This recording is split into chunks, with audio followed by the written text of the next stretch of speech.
Greetings. Father Mark signing on, continuing the course on the early modern papacy.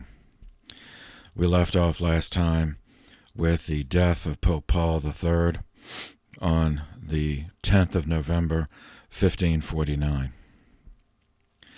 The Conclave of 1549 was so contentious that it became the Conclave of 1550. It took the cardinals 10 weeks, 2.5 months, to elect a successor to Pope Paul III. The problem, as so often happened, was the intrusion of international political tension, ethnic hatreds, family rivalries into the conclave. In this case, the antipathy was between the French and the German cardinals. Seeking a compromise candidate almost resulted in the second English cardinal, the English Pope, the English Cardinal Reginald Pole, who we've already met, was nearly elected as a compromise candidate, but he fell just short of the votes. In the end, a different compromise candidate was chosen. He was a man who had served as one of the 3 papal legates who presided over the first period of the Council of Trent. He was a canon lawyer, born in Rome on the 10th of September, 1487, baptized Giovanni Coccia del Monte. He studied law at Perugia and Siena before entering papal service under Pope Julius II. He was named a Monsignor in order to transact legal affairs for the Holy See. So he did well in everything he undertook. So the punishment, seminarians, as you will learn, the punishment for doing all of the jobs given to you is more jobs will be given to you. Not trading one job for another job, but having a second job added to your first job, then a third job added to your first and second, then a fourth job added to your first, second, and third, because the tree of pain has many branches. The wheel of pain has many spokes, and it will roll over you, then back up over you, and roll over you again, then back up over you, and then roll over you again. Because that is life in the vale of tears. Anyway, he kept getting more to do. He was ordained Bishop of Pavia in northern Italy in 1520. He served twice as governor of Rome. He served as papal legate to Bologna, appointed to the College of Cardinals in 1536, named Cardinal Bishop of Palestrina in 1543, and as I said, was one of the 3 papal legates who opened the first period of the Council of Trent in 1545, and he was still one of the legates when Pope Paul III commanded that the council relocate from Trent to Bologna in 1547. Now, as we know, that didn't work out, so the council was prorogued at that point. This extensive experience meant that he was personally known to all the cardinals. He had a long and proven record of experience, and he had an agenda that everyone understood. So he was elected as the 221st Pope. He accepted election on February 8th, 1550, taking the papal name Julius III in honor of the Pope who first accepted him into papal service. He reigned as Pope for 5 years.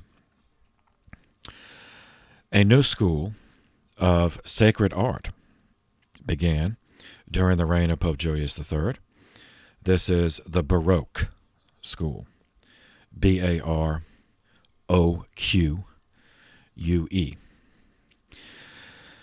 It's an odd sounding word. The term is derived, it's an English rendering of the French form of a Portuguese word, baroca, meaning an irregular pearl.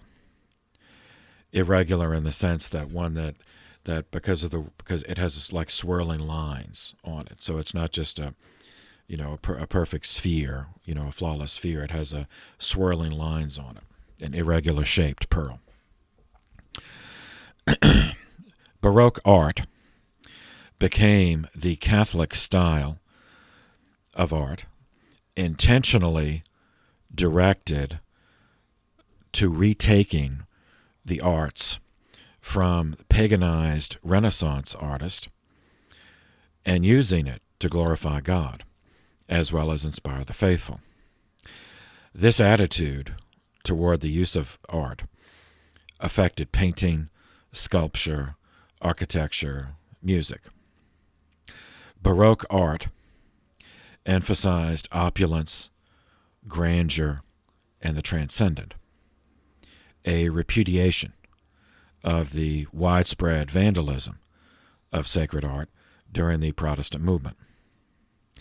The characteristic use of swirling lines and irregular shapes, which gave it its name, indicated this intentionality, the intention of moving beyond the Renaissance style, which we saw was a classical revival, focused on geometric shapes, proportion, perspective, and accurate rendering of the human form.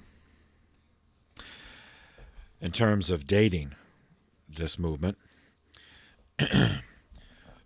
we now become introduced to Federico Fiori, Fiori.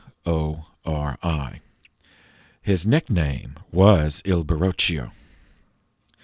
He was born in Urbino, Italy, 15 years after the death of that city's famous son, Raphael, whom we've already met. Federico belonged to a family of artists. His father, Ambrogio, was a sculptor. His uncle, Bartolomeo, was a painter. Federico apprenticed in both arts. In 1548, Federico and Uncle Bartolomeo moved to Rome looking for commissions, and they stayed initially for 4 years, into the reign of Pope Julius III. In Rome, Federico encountered a ferment of competition for patrons between the Renaissance-style artists against emerging rivals, the Mannerists. Derived from the Italian word maniera, which simply means style, Mannerism, and it's spelled it's Mannerism. Mannerism was an artistic movement that was the first rebellion against Renaissance artistic restrictions, which confined the artist to geometric and anatomical proportions and symmetry. So one example.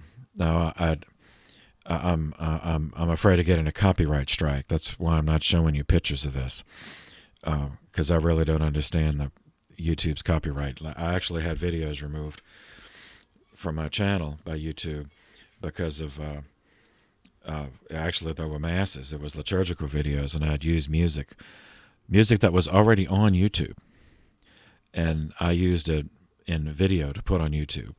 Yet that was apparently a copyright violation, and so they took the videos down. So I don't really understand the logic, so I don't want this to be taken down. So I'll just give you the names, the titles, and if you're interested, you can look it up. So I'll give you one example of each, the Mannerist, the Renaissance, and the Baroque from this early period. So one example of Mannerism is the painting, in the painting of sacred art, which is our interest, is titled Madonna with the Long Neck. Yes, the long neck, yeah. And the artist was Francesco Mazzola, Mazzola. He's depending on, and he's also known by his nickname, Parmigianino, the little Parma, little Parmese, the little man from Parma, which means he was either 4'10" or he was 6'10". You never know. Okay. Instead of emphasizing, so this is obviously a picture of Our Lady with the, and all these three examples are going to be not only sacred art but images of Our Lady. So you have, so it's comparing like to like, or at least like intention to like intention. So Mazzola, obviously, if you're going to do something of Our Lady, you have to, how do you set her? How do you emphasize her in the painting? How do you present her? And so instead of emphasizing her by painting her dress in a more vivid color or giving her a veil over her head, Mazzola painted her without a veil over her head, but instead emphasized her by deliberately distorting the anatomical proportions to give her a neck and legs longer than any other figure in the piece. The other people in the composition, there are other people in the painting, they, conversely, are disproportionately small. And the background decoration was rendered without any regard to perspective. So, but clearly a repudiation, moving away from all the Renaissance categories, the classical revival categories. So the result of this, if you look it up, it's not to everyone's taste. But yet, in terms of our project, our history, clearly it's an artistic milestone, historically an historic milestone. It's an artist seeking new ways to visually express his theme.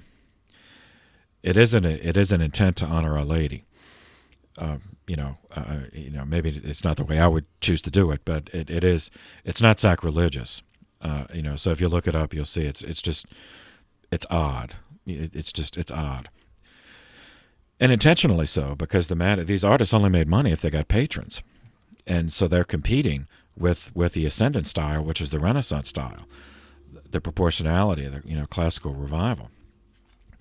So the contrast is readily apparent between the Mannerist style and say the Renaissance style against which it was rebelling, with the treatment of the same theme 22 years earlier by Raphael.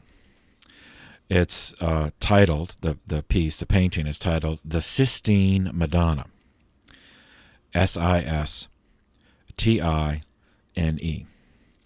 It's also called the Madonna di San Sisto, Sansisto.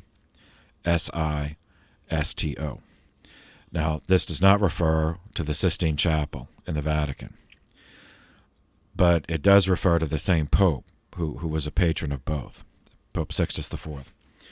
Okay, so this is not in the Sistine Chapel in the Vatican. Rather, it's an oil painting commissioned by Pope Julius II as an altarpiece honoring his late uncle, who was Pope Sixtus IV. And it was to be installed in the Basilica Church of a Benedictine monastery of San Sisto in Piacenza, Italy. So the perspective of this painting, it's Our Lady, but Raphael paints her with a veil. She's holding the baby Jesus, just as in the painting with the Madonna, the long neck. She's in the center.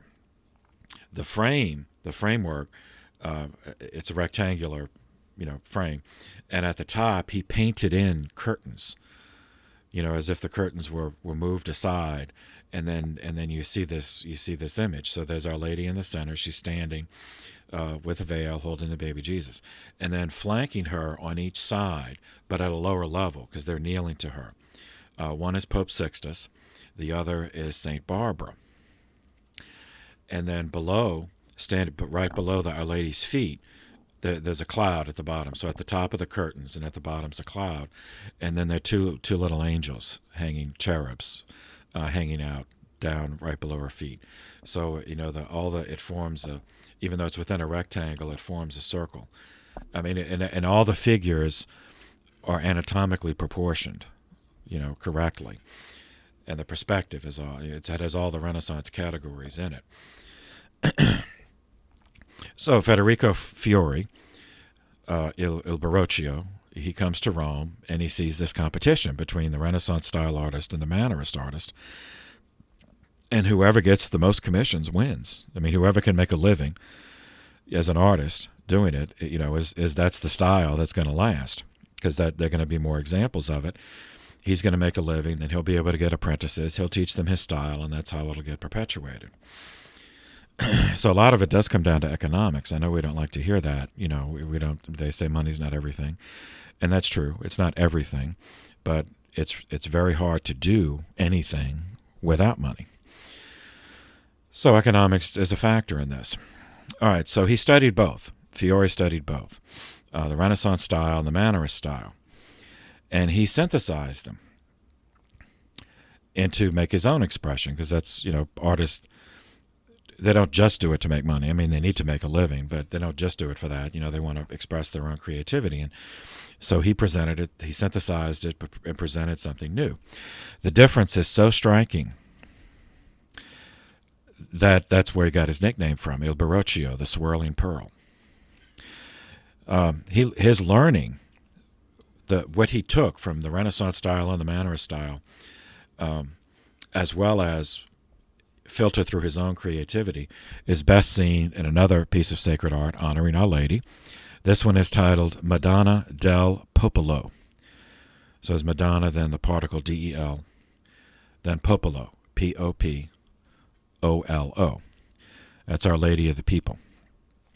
Now, if seminarians, if you do check this out, if you look it up, if you just enter that, it might send you to, there's a church in Rome called Madonna del Popolo. That's not what this is. It's this is a painting. It's now in the Uffizi Gallery.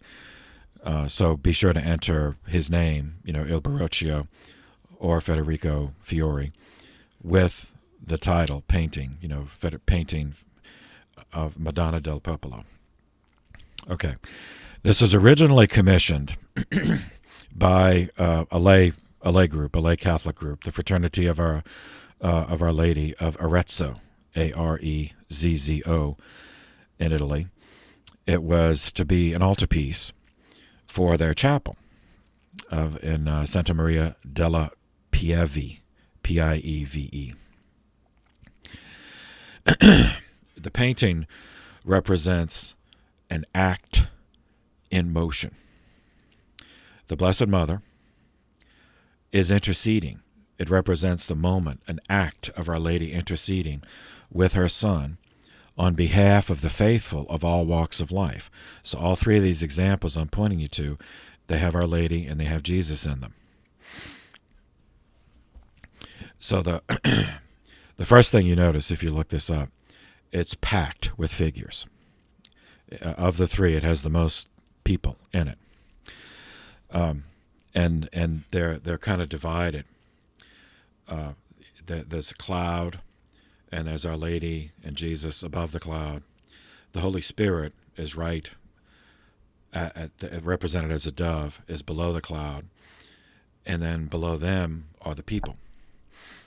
So the Holy Spirit is miraculously opening the heavens to the faithful, so that the faithful below can have a view of heaven, of this act of intercession. And every one, there's packed with figures, and every one of them is engaged in some motion. Sitting, standing, pointing, turning, looking, they're all engaged in some motion, rather than just a formal pose. Some of those below are standing in a shadow cast by the cloud above. So those further back, he does have the perspective, which, shows his Renaissance training. So you have the cloud, Jesus and Mary above the cloud, and then below there's some people who are actually below the cloud, and he has them in shadows. Yet further up front, so you see you have the perspective further up front, you have people who are not under the cloud, but they're looking up and seeing. the cloud from the front, and they look brighter. I mean, it's quite an achievement to be able to do this just on a canvas, to make it look that way. And they're all pointing up or looking or turning or doing something. And the figures are all anatomically accurate in the sense of proportionality, but they're all crowded into a scene, and they're all in positions that could never be maintained by a real human body. Because it's trying to represent, it's a moment of motion. So no one would hold it, this pose, but if you just like a snapshot of turning, to look and point. Anyway, you really have to look it up if you're interested.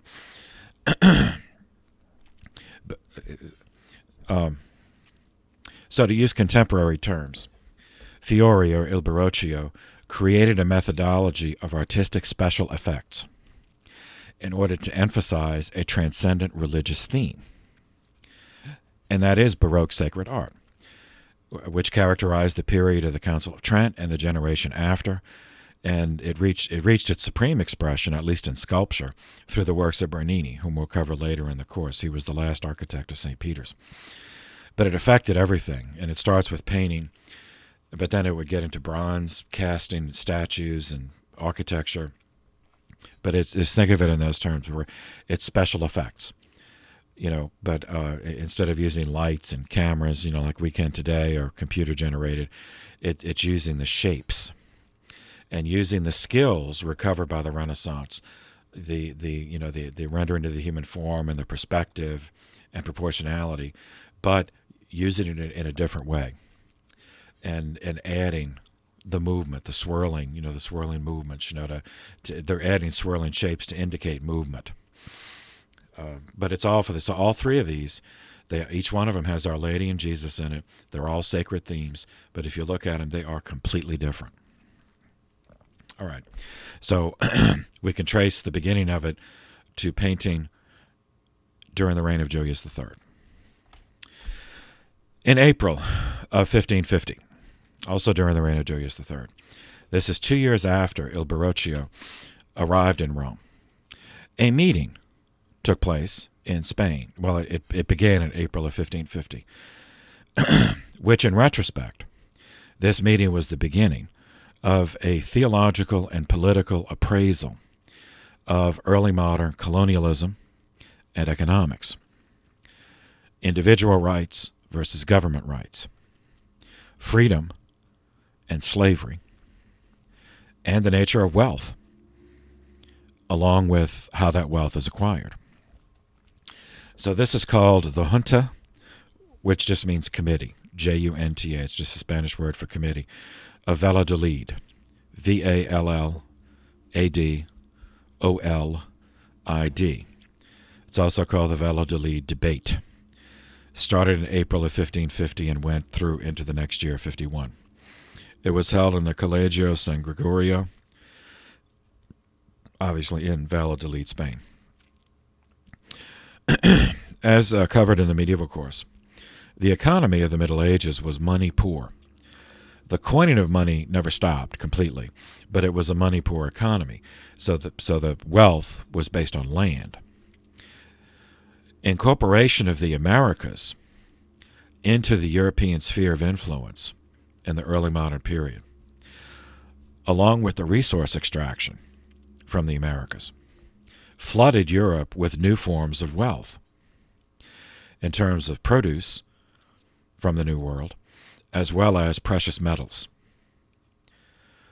all of which was accessed, extracted, and transported back to Europe by forced labor demanded from the indigenous peoples of the Americas or from trafficked African slaves.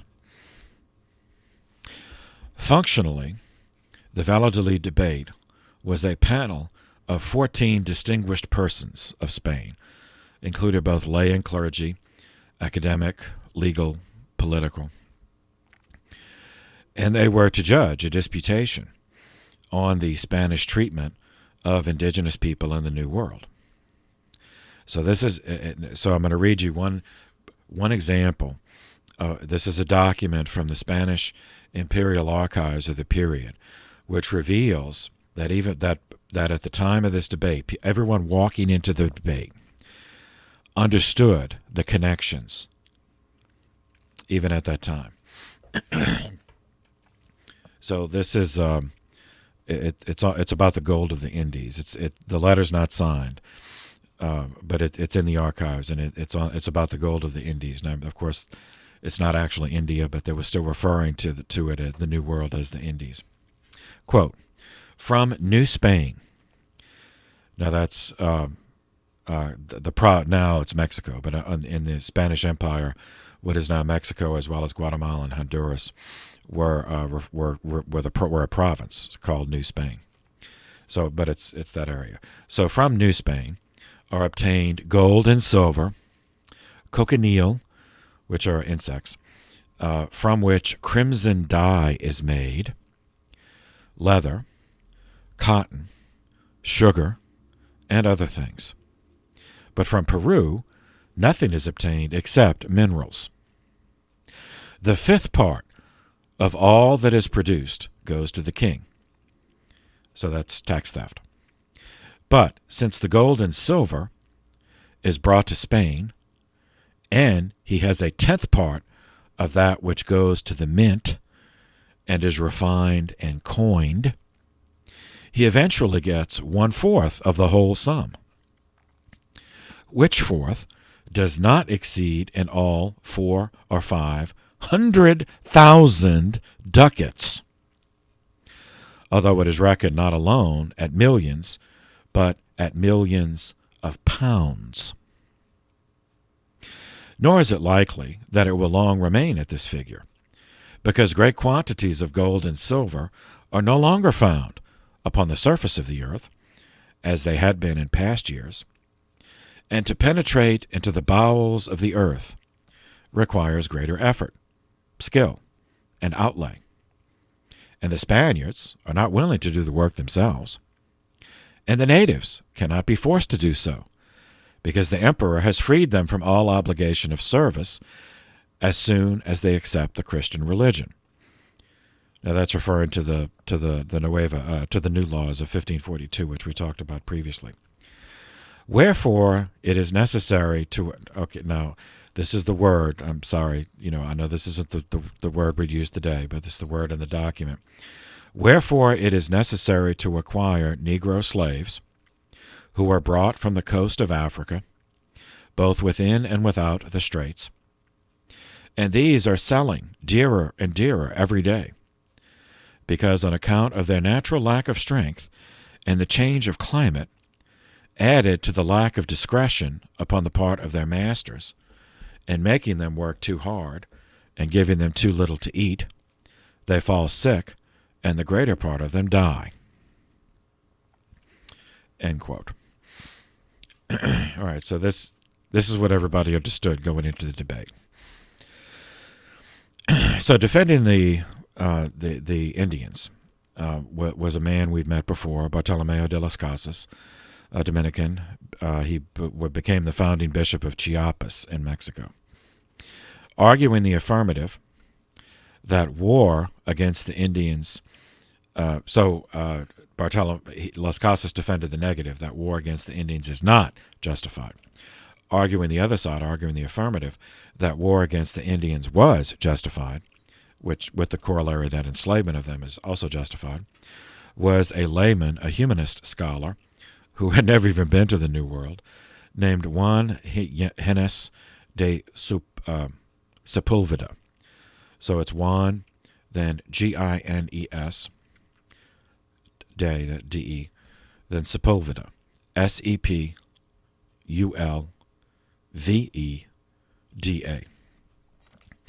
This dispute had been festering for nearly 15 years and was part of the continuing publishing battle that had been triggered by Pope Paul III's Sublimus Deus in 1537, which we already covered, which said, yes, that Indians are human beings, yes, they do have a soul, and yes, they should be baptized. Many academics, though, after Sublimus Deus, could not resist the urge to explain what the Pope really meant by the document. Sepulveda entered the fray before this debate at Valladolid, entered the fray with a work bearing a curious title called The Second Democrats, in which he argued that war against the Indians was justified for the following reasons. First, the moral obligation to end the practice of human sacrifice and cannibalism. Second, achieving the good of world order by imposing the rule of the emperor and the pope, which the Indians resisted. And, so that resistance, since they're resisting a higher good, therefore that's unjust, and, therefore it is just to make war on them. Third, achieving the higher good of introducing Christianity in order to save their souls from damnation. And fourth, alluding to Aristotle, Sepulveda argued that natural law destined some to rule, others for service, and still others for slavery, by the obvious gifts and superiority of one group as opposed to the inferiority of other groups. So here's some representative quotes used from Aristotle. This is from his Politics, Book 1. So, they're enumerated. It depends on which translation you have, but this. So this is the Politics, Book 1. So if you want to look it up, Aristotle Politics, it'll be 1, then dot 1252 a, little a. All right, and it's line numbers. I know that's just the way that. Anyway, okay. So, quote. This is just an excerpt. This is Aristotle, Sepulveda using Aristotle. It is therefore evident that while all partnerships aim at some good, the partnership that is the most supreme of all, and includes all the others, does so most of all, and aims at the most supreme of all goods, and that is the partnership entitled the state, the political association. For he that can foresee with his mind is naturally ruler and naturally master. And he that can do these things with his body is subject and naturally a slave, so that master and slave have the same interest. All right, skipping down, Politics, still in Book 1, 1253b, and just skipping, this is just an excerpt. Quote, every state is composed of households. Household management falls into departments, corresponding to the parts of which the household in its turn is composed. And the household in its perfect form consists of slaves and freemen. Let us begin by discussing the relation of master and slave, in order to observe the facts that have a bearing on practical utility. Since, therefore, property is a part of a household, and the art of acquiring property a part of household management, and since the manager of a household must have his tools, and of tools some are lifeless, while others are living, so also an article of property is a tool for the purpose of life, and property generally is a collection of tools, and a slave is a live article of property. Still in Politics, Book 1. This is section 1254a. Again, just an excerpt. Quote, and the term article of property is used in the same way as the term part. A thing that is a part is not only a part of another thing, but absolutely belongs to that other thing. And so also does an article of property. Hence, whereas the master is merely the slave's master, and does not belong to the slave is not merely the slave of the master, but wholly belongs to the master. These considerations, therefore, make clear the nature of the slave and his essential quality. One who is a human being, belonging by nature, not to himself, but to another, is by nature a slave. And a person is a human being belonging to another if, being a man, he is an article of property. And an article of property is an instrument for action, separable from its owner. So, still in Book 1, Politics, Book 1, 1254b. Again, just an excerpt. Quote, again, the same holds good between man and the other animals. Tame animals are superior in their nature to wild animals. Yet, for all the former, it is advantageous to be ruled by man, since this gives them security. Again, between the sexes, the male is by nature superior and the female inferior, the male ruler and the female subject. Now, this is Aristotle. And the same must also necessarily apply in the case of mankind as a whole. Therefore, all men that differ as widely as the soul does from the body, and the human being from the lower animal, these are by nature slaves, for whom to be governed by this kind of authority is advantageous, inasmuch as it is advantageous to the subject things already mentioned. For he is by nature a slave who is capable of belonging to another, and that is why he does so belong, and who participates in reason so far as to apprehend it, but not to possess it. For the animals, other than man, are subservient not to reason by apprehending it, but to feelings. And also the usefulness of slaves diverges little from that of animals. Bodily service for the necessities of life is forthcoming from both, from slaves and from domestic animals alike. Okay, it goes on and on and on like that, but you get the message. Okay, so Aristotle, so much for that. Aristotle.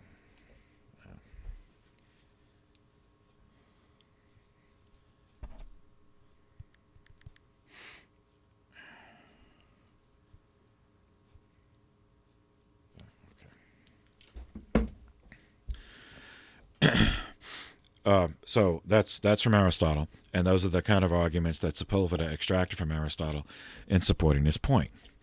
Las Casas, of course, he responded with before the debate. He responded to the Second Democrats. This is in the Second Democrats by Sepulveda, these arguments, and so Las Casas responded with essays and pamphlets of his own. The resulting controversy was so disruptive that it divided university faculties all over Spain, much as later, say, the Vietnam War or communism divided, American faculties, and other things, of course, still do.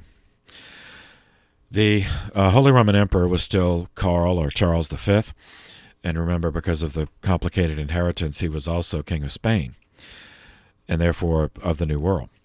He declared that the conflict must be resolved, so he called for the debate at Valladolid in 1550. Sepulveda made his arguments first, arguing the affirmative, as summarized above. And then Las Casas made his refutation as follows. First, Las Casas acknowledged that some, by no means all, but some of the Indians, or the indigenous people of the New World, did practice human sacrifice and did practice cannibalism. However, he denied that that those practices formed just cause for exterminating their society, which is what the conquistadors were engaged in doing. He argued that there were levels of religious awareness, and that human sacrifice, while contrary to God's revealed will, did represent a step in the development of natural religious awareness. The solution was to convert them through teaching the perfect sacrifice of Christ, made present again through the Mass, rather than seeking a solution by enslaving and murdering them. All right, that's Las Casas' argument. I have to add a corollary, which I think I've mentioned, but just in case I didn't, that the human sacrifice thing is often misunderstood. It certainly did happen, but it was a technique of terror used by conquerors against the conquered. So the Aztecs are the most famous. They're the most prolific in the sense of the numbers of the human sacrifices they carried out. But they were not sacrificing other Aztecs. They were sacrificing other indigenous peoples whom they conquered, the Olmecs, the Toltecs, the Zapotecs, to terrorize them. So there was that added element that, that this was, anyway, okay, so you got, and the cannibalism was the same. Like the Aztecs were not eating other Aztecs. That they were eating, to keep their conquered, the conquered populations in line. All right, Las Casas' second argument. Peaceful means of conversion, such as those used by St. Paul to convert the Roman Empire, were the only morally permissible means open to Christian missionaries. He pointed out that the Roman Empire, like the Aztecs, also approved, endorsed, practiced moral abominations, such as the Colosseum Games, in which so many Christians were murdered, and so many other innocents were murdered. And remember, that was a form of hematomancy, blood magic. That was the Roman form of human sacrifice. Yet Christianity eventually triumphed, eventually converted the Roman Empire. Not by conquest, because St. Paul couldn't wage war against the Roman legions. So it took longer, but converting it from within. So that Pauline methodology is not only morally correct, but is historically verified as being successful. Third, pagan rulers, even though they're pagan, have a natural right to govern within their jurisdiction. The Pope did not have the authority to parcel out lands to Christian rulers. Ruling authority, governing authority, comes from God as part of the natural law, but it can only be prudently exercised with the free will, consent of the population. No ruler could be imposed on a people against their will and claim it's just. I mean, obviously, it could be done in the sense, conquest does happen, but it is not morally justified. So just victory alone is not moral justification. Now, this is a pretty radical argument for a guy who was a Dominican friar and a bishop, to say that the Pope, does not have the authority to do this, and that even pagans, rulers, have a natural right to rule. Fourth, the belief that human sacrifice and other pagan practices could be halted through military force revealed, for Las Casas, a shocking lack of faith in the power of the divine truth of the gospel. A gospel which had converted pagan Rome, pagan Greece, pagan Germany, pagan Russia, and pagan Slavic lands. And remember, the Middle Ages converted all of them. Well, some in antiquity, but through antiquity and the Middle Ages converted all of those regions from paganism to Christianity. Fourth, Aristotle. If Aristotle believed in natural slavery, which clearly he did, then Aristotle was wrong. It's just simple. And remember, by the way, Aristotle was a pagan. Now, it wasn't his fault. I mean, he lived 3 centuries before the Incarnation.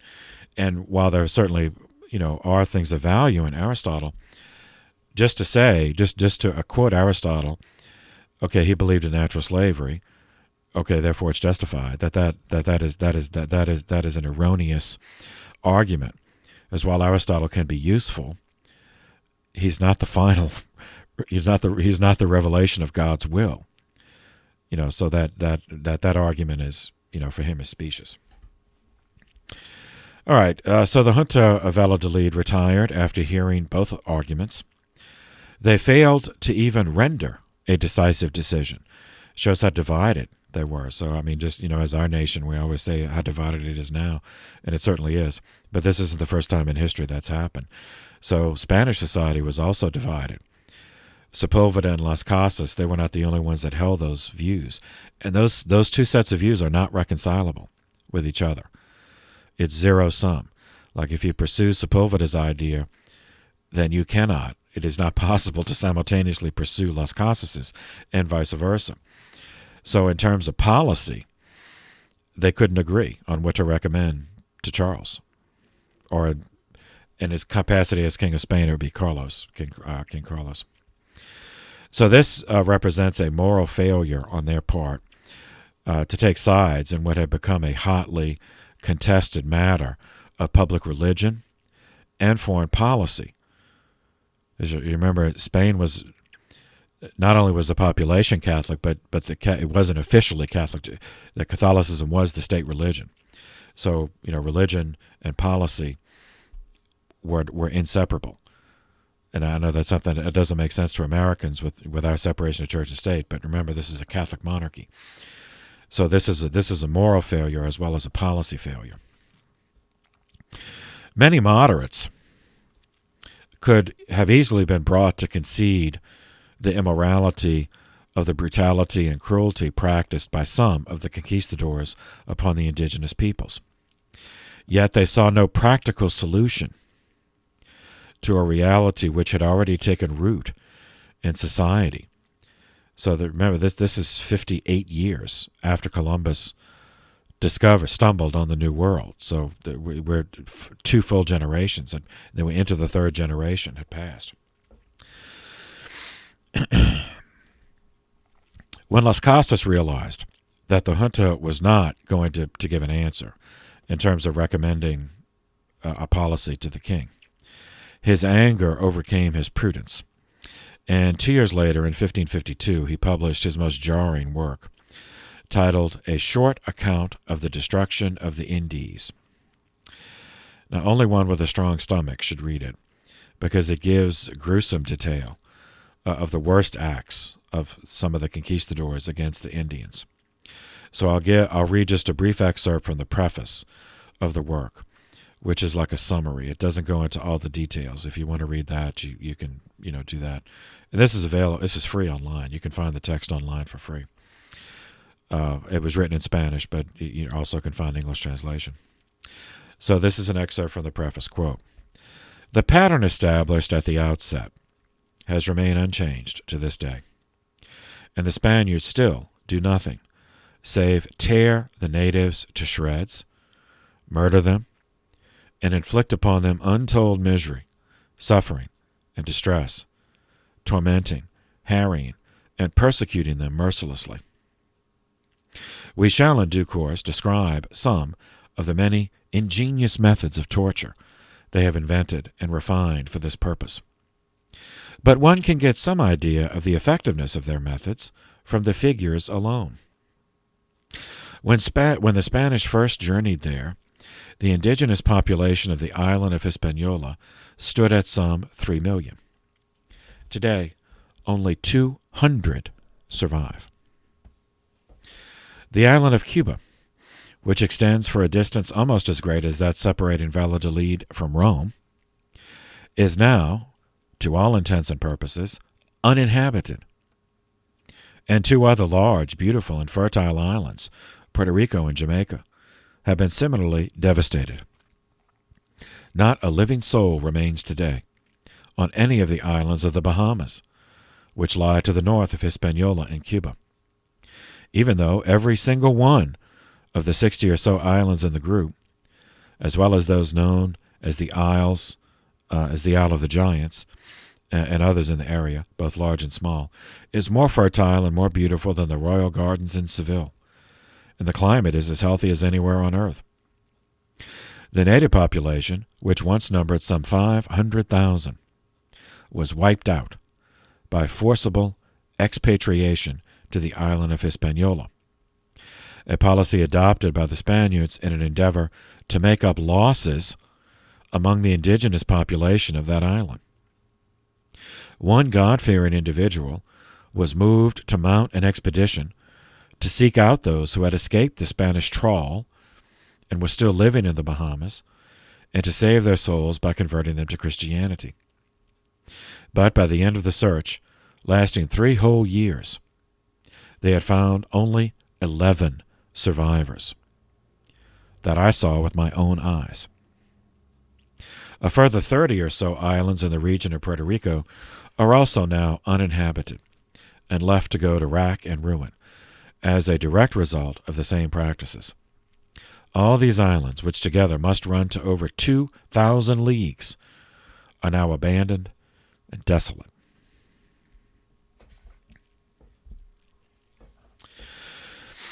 Okay. Same year, the junta ended in 1551, so the same year as that. Pope Julius III appointed Giovanni Pierluigi de Palestrina as Maestro Capella, as the master of the papal choir. So Giovanni, you can spell, then Pierluigi, Pierluigi,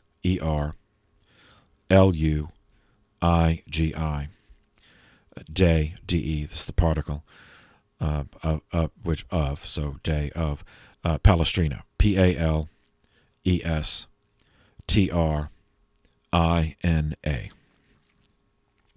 That's a town near Rome. All right, so Giovanni was born into a poor family in Palestrina. He sang to help sell his family's vegetables at market, and that brought him to the attention of the choir master of Santa Maria Maggiore in Rome, who took him in, gave him formal training.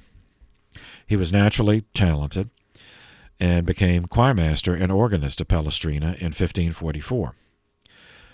And remember, then from there he was taken to Rome by Pope Julius III in 1551.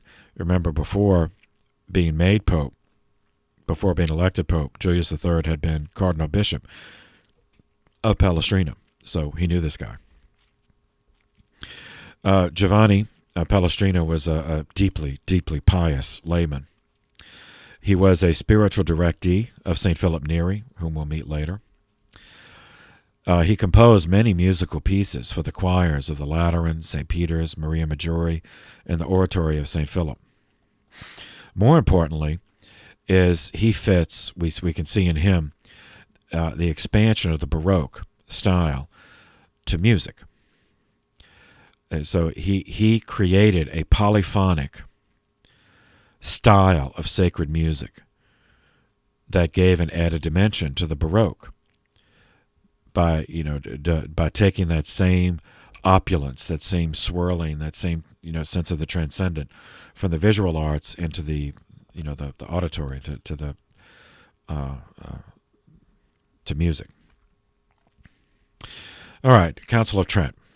During the reign of Paul III, as we saw previously, sessions 1 through 7 had taken place at Trent, with sessions 8 through 10 taking place at Bologna, before the council was prorogued because the Holy Roman Emperor Charles V stubbornly refused to allow bishops from his realm safe conduct to attend the council in papal territory. Sessions 11 through 16 would be held during the reign of Pope Julius III. And remember, he had been one of the presiding legates, one of the 3 legates, overseeing that first period, sessions 1 through 10. So, session 11, during the reign of Pope Julius, May 1st, 1551, consisted of a routine decree resuming the council, essentially beginning the record. We're in session. And this is an important distinction, resuming the council, because there were some who wanted this to be a new council. Since the first period had simply been prorogued, instead of being formally promulgated, that would mean that everything done up to that point would not be binding. And remember how much had been done. The decrees on Scripture, on justification, on original sin, baptism, confirmation. And since Julius, as a cardinal, had been one of the legates at that first period, there was absolutely no way he was going to allow all that work to simply be thrown away. He instructed his legates to pick up where the council left off, and anyone who objected would be free to depart. Julius's legates during the second period were a canonist, Sebastiano Pigino, Pighino, Luigi Lippomani, Lippomani, he was a theologian, and Marcello Crescenzo, Crescenzio.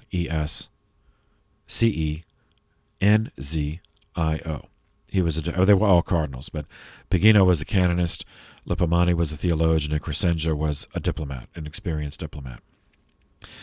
Session 12, September 1st, 1551. Prorogued the council again. This delay was because Charles V desperately wanted to reunite Germany under the Catholic Church. And the German Protestant princes were bound by the terms of the treaty which ended the Schmalkaldic War, previously covered, to attend the council when it reopened. Sparse attendance and a desire to smooth over the strained relations between the Pope and Charles V prompted this delay. The Protestants, beginning with Luther, when he was first condemned in 1520, had demanded to be heard by a council. Paul III, taking Luther at his word, sent a representative to invite him. Pietro Paolo Vergerio, Vergerio, traveled to Wittenberg as a papal representative in November of 1535 to personally invite Luther to the council, which at that point was going to meet at Mantua, remember. Then it was going to meet at Vicenza. It ended up not meeting at either place, but instead met at Trent. Luther indicated initially that he would attend. But when the council actually opened, he did not attend. He began to raise objections. He argued that the meeting at Trent was not a true council. He said he would go to a council, but he said what was happening at Trent was not a true council.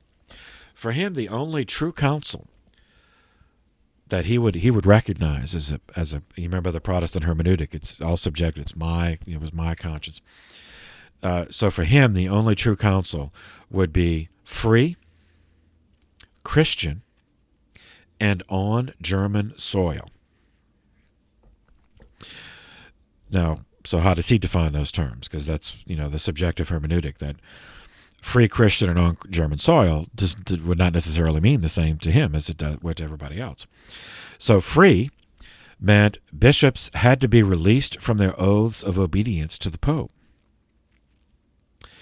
Christian meant that the council had to be summoned either by the emperor or by a committee of lay rulers, not by the Pope. So if it's summoned by the Pope, it's not Christian. And on German soil, for Luther, meant actually in Germany, not in an Italian city like Trent that happened to be owned by the Holy Roman Emperor, who also ruled parts of Germany. So in other words, Luther was not going to go. Yeah. And in the eventuality that anyone might have entertained doubt with regard to that decision, in April of 1537, Luther published another pamphlet titled The Legend of St. John Chrysostom to the Holy Father in the Putative Council of Mantua. That's the title. So instead of legend, it's legend. It was obviously sarcastic. It was an attack on a life, a saint's life, a hagiography of St. John Chrysostom, ridiculing its praise of the Mass and prayers for the souls in purgatory. On March 25th, 1545, Luther published his most vulgar and abusive work, titled Against the Papacy at Rome, Founded by the Devil. The title page was illustrated with an image of the Pope sitting on his throne in the jaws of hell. So the jaws were closing on the papal throne. So I'll just read an excerpt.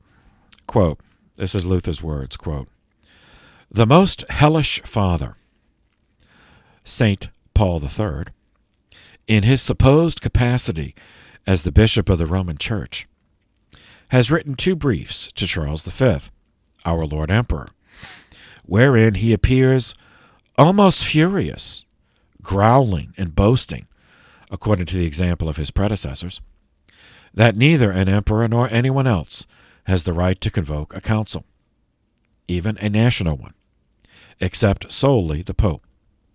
He alone has the power to institute, ordain, and create everything which is to be believed and done in the Church. He has also issued a papal bull, if one may speak like that, for about the 5th time. Now the council is once again to take place in Trent, but with the condition that no one attend except his own scum, the Epicureans, and those agreeable to him, whereupon I felt great desire to reply with God's grace and aid. Amen. First, I beg you, for God's sake, whoever you are, a Christian indeed, even if you still have natural reason, tell me whether you can understand or comprehend what kind of a council that would be, or whether it could be a council, if that abominable abomination in Rome, who calls himself Pope, has such reservation, power, and authority to tear up, change, and ruin everything that is decided in the council, as most of his decrees bellow. Doesn't it seem to you, my dear brother in Christ, or my dear natural reason friend, that such a council would have to be nothing but a farce, a carnival act, put on to amuse the Pope? What is the use of spending such great pains and efforts on a council if the Pope has decided beforehand that anything done in the council should be subjected to him, that nothing should be done unless it pleased him very much, and that he wants the power to condemn everything? To avoid all this trouble, it would be better to say, Most hellish Father, since it makes no difference at all what is or will be decided before or in or after the council, we would rather, without any council, believe in and worship your hellishness.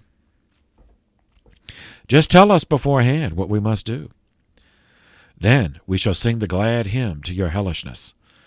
Virgin before, in, and after childbearing, since you are the pure Virgin Mary, who has not sinned and cannot sin forevermore.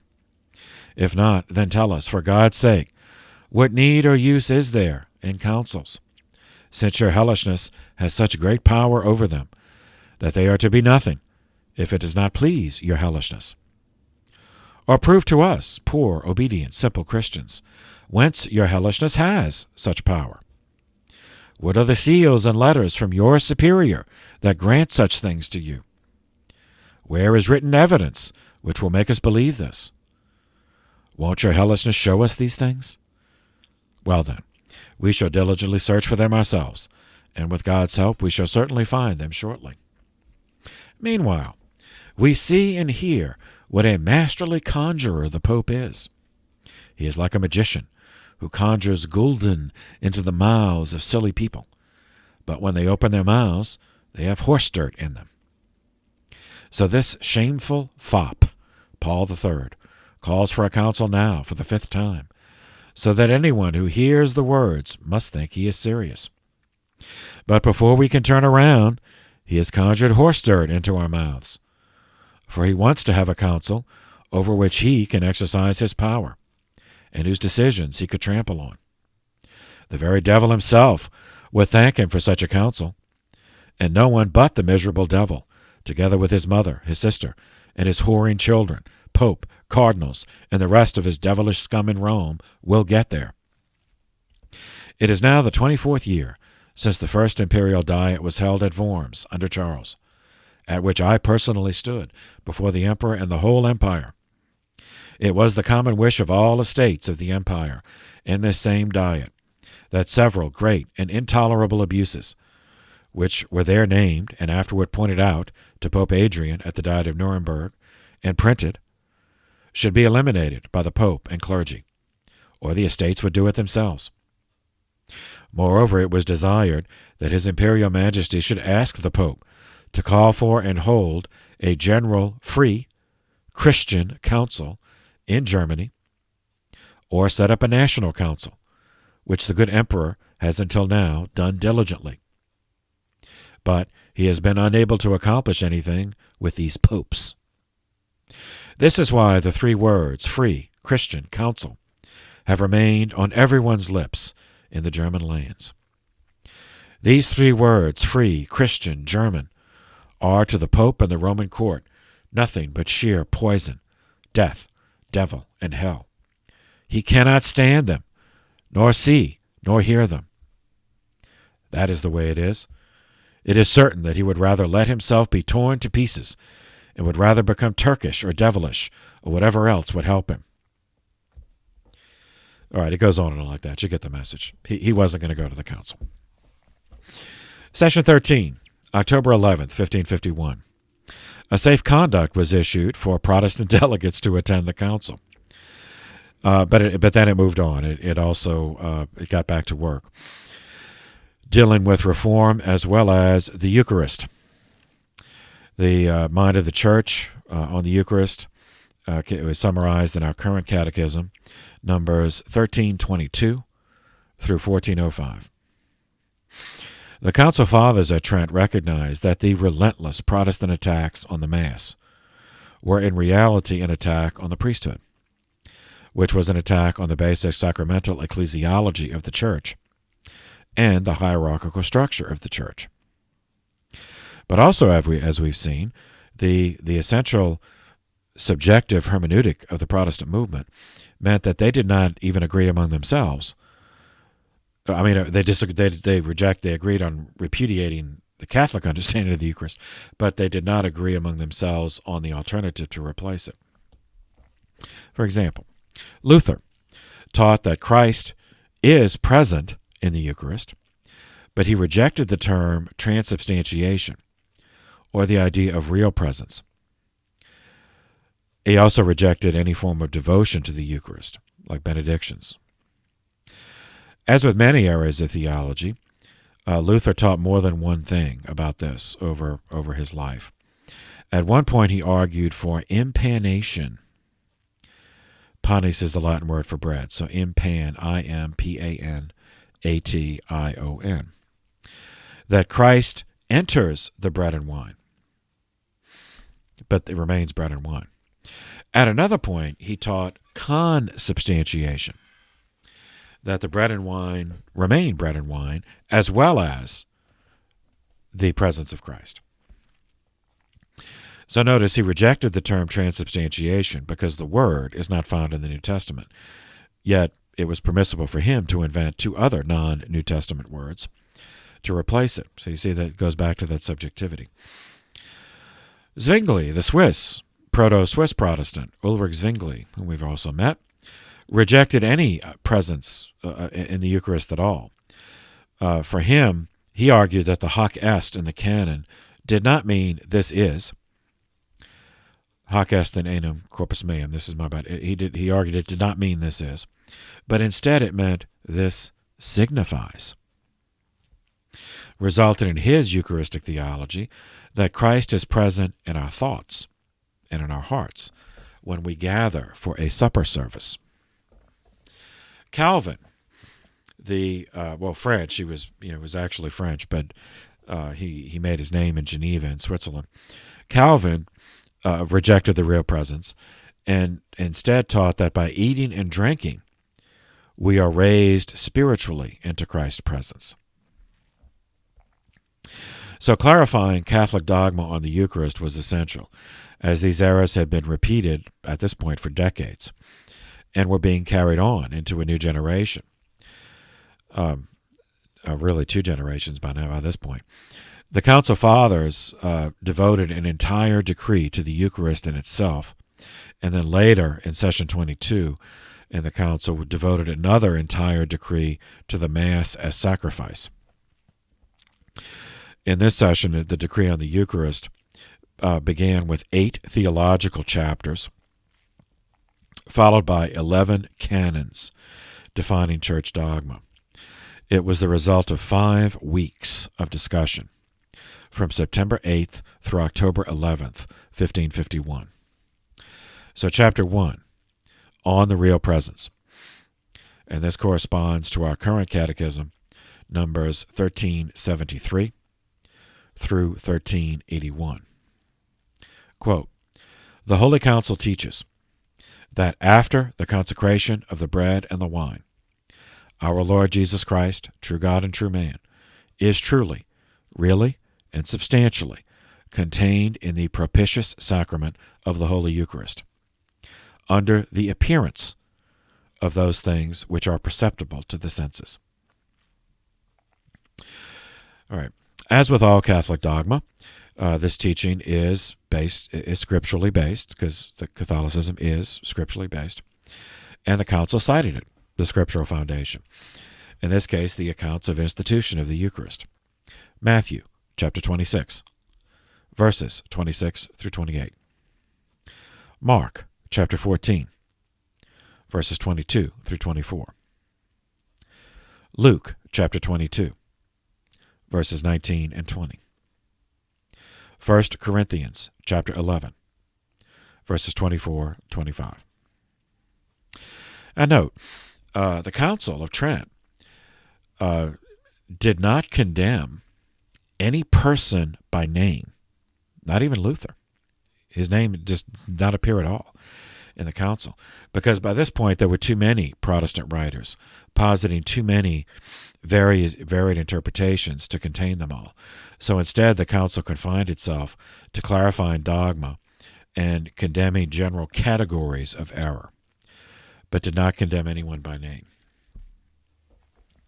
For example, in this section it wrote, quote, "It is surely a most intolerable and shameful deed for some base and argumentative persons to twist them," meaning scripture passages, "to false and imaginary meanings that deny the reality of Christ's flesh and blood, against the universal understanding of the Church, which, as the pillar and bulwark of the truth, detest these contrived theories of evil people as the work of the devil."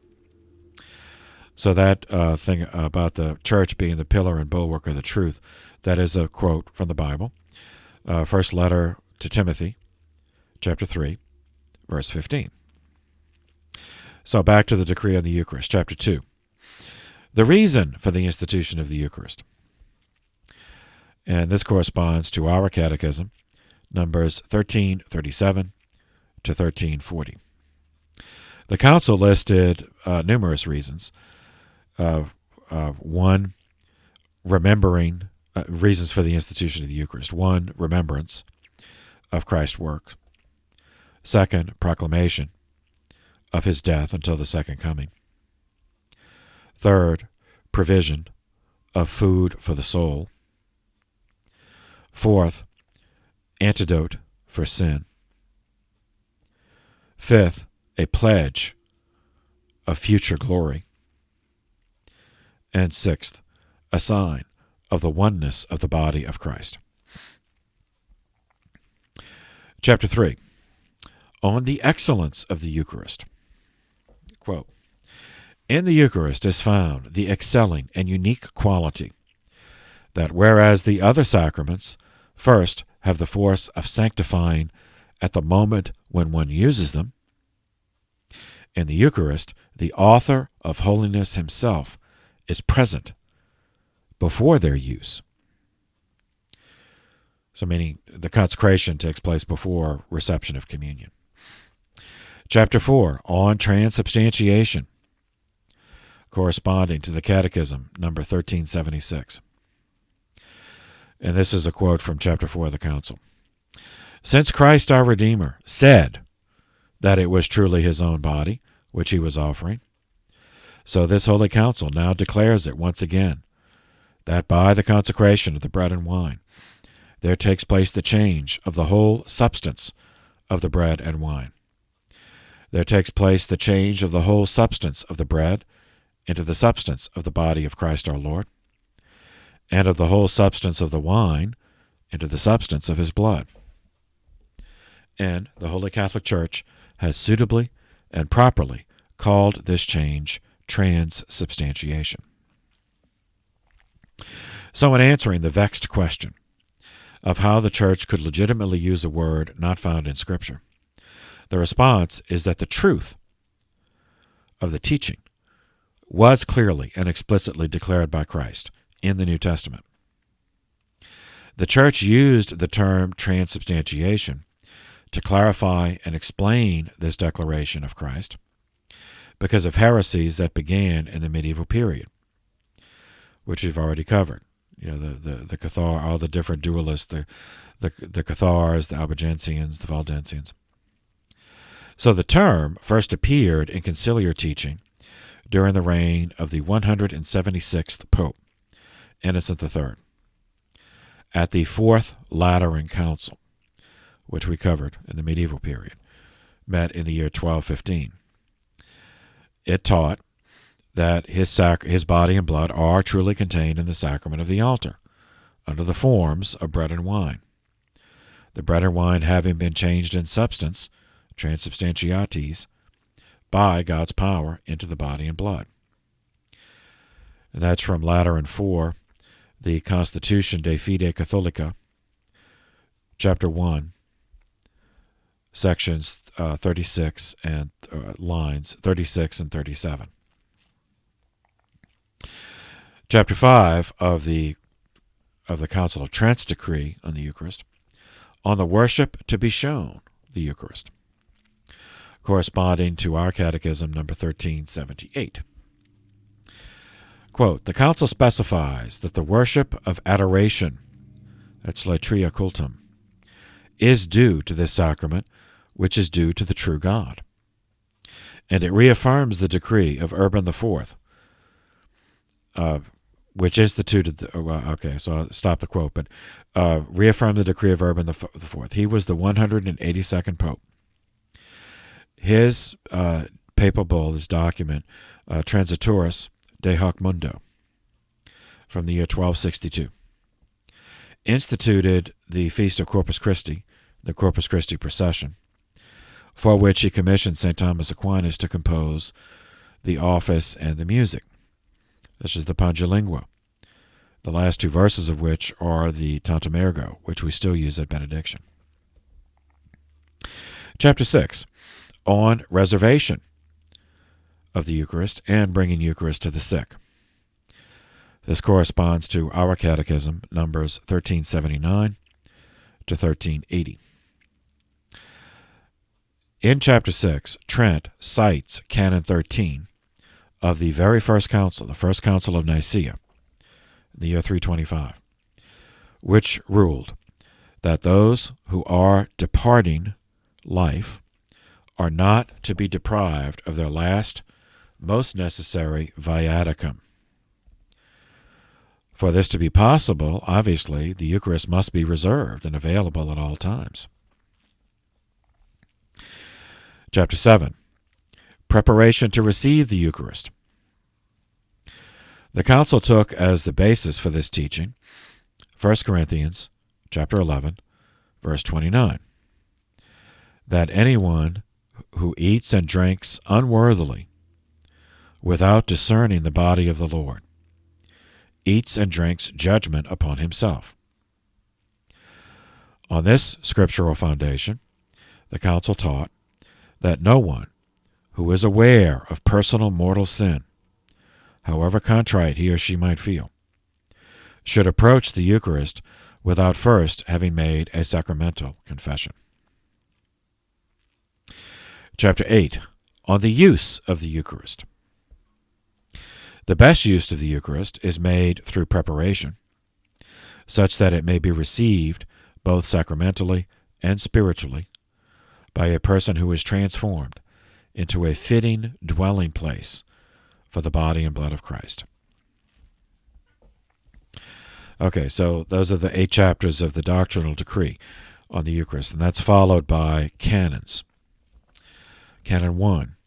The Eucharist is the body, blood, soul, and divinity of Jesus Christ. Canon 2. Transubstantiation is the law of the Church. Canon 3. The whole of the real presence of Christ is received in each of the species. That means the bread and wine, the host of the body and blood. So, like, you don't receive half of the real presence with the host and then the other half from the chalice. That the whole real presence is there in both. Canon 4. Condemn those who believe that Christ is only present when being consumed during the community worship and not present after the service. Canon 5. Remission of sins is only one of the fruits of the Eucharist. Canon 6 approves continued worship of the Eucharist in public feast, processions, and public adoration. Canon 7. The Eucharist, the consecrated Eucharist, may be reserved for purposes of bringing to the sick. Canon 8.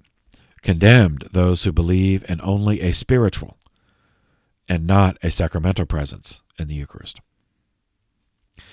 Canon 9 required at least an annual communion of all who have reached the age of reason, meaning at least once a year. And this is still the Church teaching.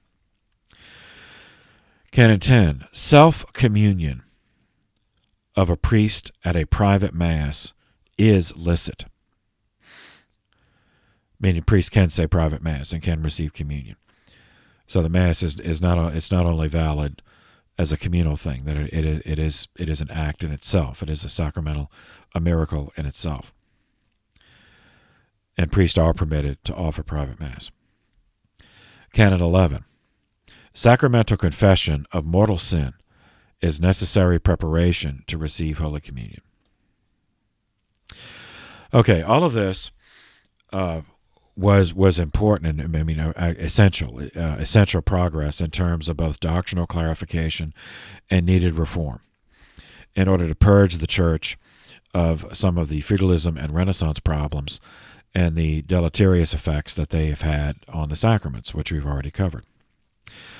Since the council was back to accomplishing good for the Church, you already know what's going to happen. Satanic attack is inevitable. Understanding the success achieved by the demonic in this attack, in interrupting the council and delaying it yet again, requires us to revisit and reunite several threads of history that we've previously introduced. England, Spain, France, and Scotland, with Italy, John Calvin, John Knox, and St. Ignatius Loyola. The first set of connections between the countries returns us to the feudalism problem of misusing sacraments, specifically the sacraments of vocation, for non-sacramental reasons. Now, since this is, of course, in the seminary, we focused on the damage to the sacrament of holy orders.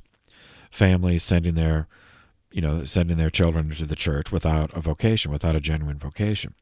But the same happened with the other sacrament of vocation, the sacrament of matrimony. Arranging the sacraments of matrimony to achieve political objectives.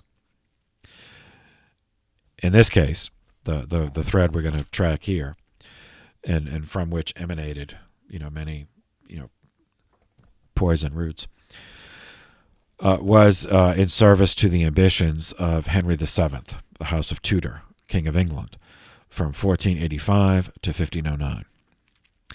He was married to Elizabeth of York from 1486 until her death in 1503. Together, they had 6 children. 2 of those children died too young to be politically useful. But we've already met the oldest 2 sons, Arthur and the future Henry VIII. Both were used as pawns in the sacrilegious misuse of matrimony to solidify a diplomatic alliance between England and Spain. So we've already covered that. Now, what we have not covered yet, but we will now, one of their sisters, Margaret Tudor. She was the oldest daughter of Henry VII and Elizabeth of York. She was likewise used to further her father's schemes by marriage to King James IV of Scotland, the House of Stuart, on January 25th, 1503.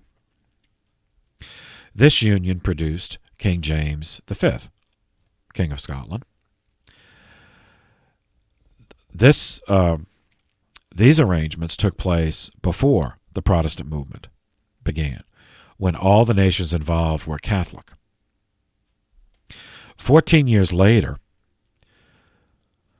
in 1517, Martin Luther precipitated the Protestant movement, which added considerations of religious schism to the calculations already extant of misusing the sacrament of matrimony for political objectives. Which brings us back to another person we've already met, King Francis I of France. Seeking financial support from wealthy Italian banks, he formed a marriage alliance with the first family of the Renaissance, whom we visited several times. Francis secured the marriage of his 14-year-old son, the future King Henri II, or Henry II, married to Catherine de Medici. She also was 14. They married on October 28, 1533, at a church in Marseille, France. Catherine de Medici's father, was the grandson of Lorenzo the Magnificent, meaning that Catherine's great uncles included two popes, Pope Leo X and Clement VII. Catherine herself, Catherine de Medici, she married into the House of Valois, the French house but you know what I mean. She would become the mother of 10 children, including 3 kings of France: Francis II, Charles IX, and Henri III. So let all that percolate, because there's all kinds of issues that are going to emanate just from those few marriage alliances. But in 1534, only 1 year after that marriage of Catherine to the future Henri II, we catch up with Ignatius of Loyola, whom we introduced previously. But in this year, 1534, he entered the Collège de Montague, the Montague College in Paris. The Montague College was established as a constituent college of the University of Paris in 1314 by the Archbishop of Rouen, who was Giles de Montague. This place, the alumni of this place included Erasmus, John Calvin, John Knox, and St. Ignatius. They all attended it. It was famous. Its library was famous. Now, none of these guys were there at the same time, but they all experienced the rifts within the university faculty between the traditional scholastics versus the Renaissance-inspired humanist. And all of that was complicated after 1517 by the overlapping yet distinct set of divisions introduced by the Protestant movement, which called all authority into question. So Calvin and Knox despised and repudiated scholasticism and left the church. That wasn't the only reason, but that was what they encountered at Montague College was scholastic, and that they despised it. Erasmus, who was a Dutch humanist, also despised the scholastic method, but he did remain Catholic. St. Ignatius regarded all of them as tools of the devil and he spent the rest of his life building an organization to defend the church from their kind, the Society of Jesus. But before we get to that, 4 years later, Calvin was exiled from Geneva in 1538 because of his homicidal extremism, forcing him to reside temporarily in Strasbourg for 3 years until 1541. So remember, we met this guy already. He was actually born Jehan Cauvin, but it was sort of Latinized, then anglicized to John Calvin. He was born in 1509 in northern France. He was the second of 3 sons who survived infancy. His mother Jeanne was the daughter of an innkeeper. She died of an unknown cause when Calvin was a child, after having borne 4 more children. Calvin's father was Gerard Cauvin. He had a prosperous career as a notary to the local cathedral and a registrar at the ecclesiastical court.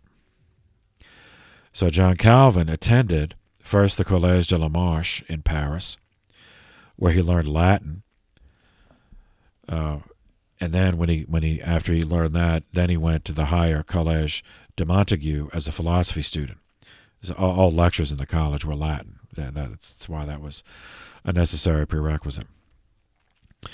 In 1526, Gerard withdrew Calvin from the Montague College after a fight he had with the local church, which we already talked about, and enrolled him in the University of Orleans to study law.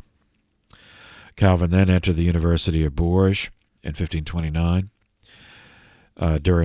where he learned Greek. And then in 1532, he received a licentiate in law and published his first book, which is a commentary on Seneca. Calvin then returned to Paris in October of 1533 at a time of tension within the University of Paris.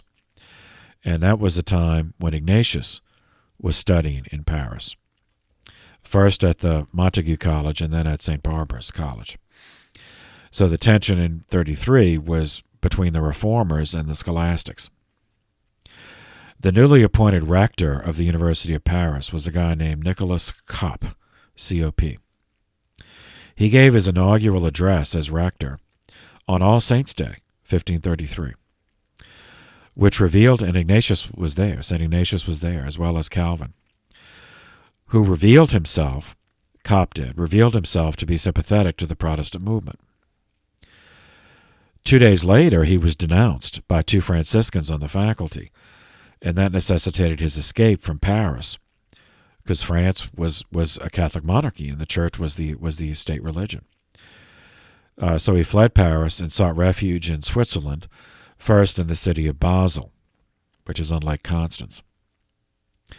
Calvin was forced to flee France after implication in the affair of the placards, which are posters, October 17th and 18th, 1534. I think we covered that already also. And so he followed Cop. He knew Cop. They were friends. So he followed him to Basel and made it there by January of 1535. Guillaume Farel, F-A-R-E-L, was another French Protestant, and he was one of the orchestrators of the affair of the placards. He escaped to Geneva, Switzerland, and persuaded Calvin to move from Bern to Geneva in 1536. There, Calvin began work on the first edition of his Institutes of Christian Religion.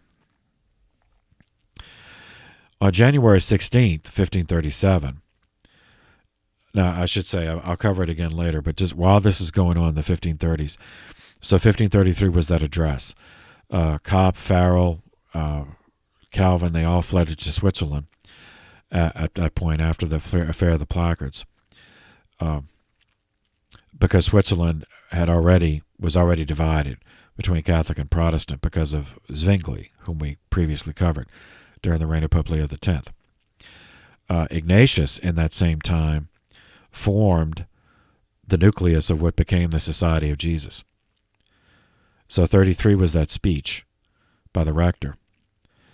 In 34, Ignatius and the six companions took their first private vows. They weren't Jesuits yet, because the Pope didn't approve it until 1540, but they were the first Jesuits. So all this is happening at the same time, which is another reason why this is it's so hard to cover this, because there's so many things happening at once. Anyway, on January 16th, 1537, Farel and Calvin presented their articles on the organization of the church and its worship at Geneva. That's the name of a document. Presented it to the city council. It made Geneva, it laid the foundations at least, it took a while for it to happen, but it laid the foundations for Geneva to become the Protestant Rome, a haven for Protestant refugees, and a training center for Protestant ministers. Opposition emerged to Farel and Calvin, even among Protestants who despised Catholicism, owing to the totalitarian nature of the developing Genevan theocracy. The following year, in 1538, after a dispute in Geneva over the nature of the Eucharist and the refusal of Calvin and Farel to distribute communion until their position was accepted by everyone. You see, it's okay for them to disobey the Catholic Church, but it's not okay for anyone to disobey them. You say, you got that right. That's okay. Then Calvin, they had to flee. They had to flee. Calvin settled in Strasbourg, where he was employed as a preacher to a Protestant congregation using stolen Catholic churches. He completed the second edition of his Institutes of Christian Religion in 1539, completed his what became famous among Protestants, his commentary on Romans, in March of 1540. 5 months later, in August of 1540, he married Idelette de Boer, who was a widow with 2 children. Together they had 1 son named Jacques, but he did not survive to adulthood. Idelette died in 1549, and Calvin never remarried. Calvin's supporters managed to gain control of the Geneva City Council and then invited Calvin and Farel back in 1541. Calvin arrived with his family in September of 1541, took up residence in a home provided by the city council, and stayed in Geneva the rest of his life. Farel also returned. The pair picked up where they left off and completed creation of a Protestant theocracy in Geneva. With the city council approved another document titled Ecclesiastical Ordinances on the 20th of November, 1541. The ordinances defined 4 orders of ministerial function: pastors to preach, doctors to instruct believers in the faithful, elders to provide discipline, and deacons to care for the poor. The ordinances also created a consistory.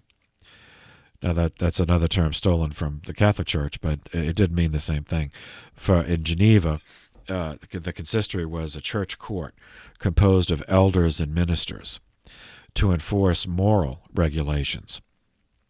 They demanded a degree of absolute obedience, which they would never have granted to the Catholic Church. In 1542, they published a songbook, and in the same year, Calvin published a catechism, a Protestant catechism.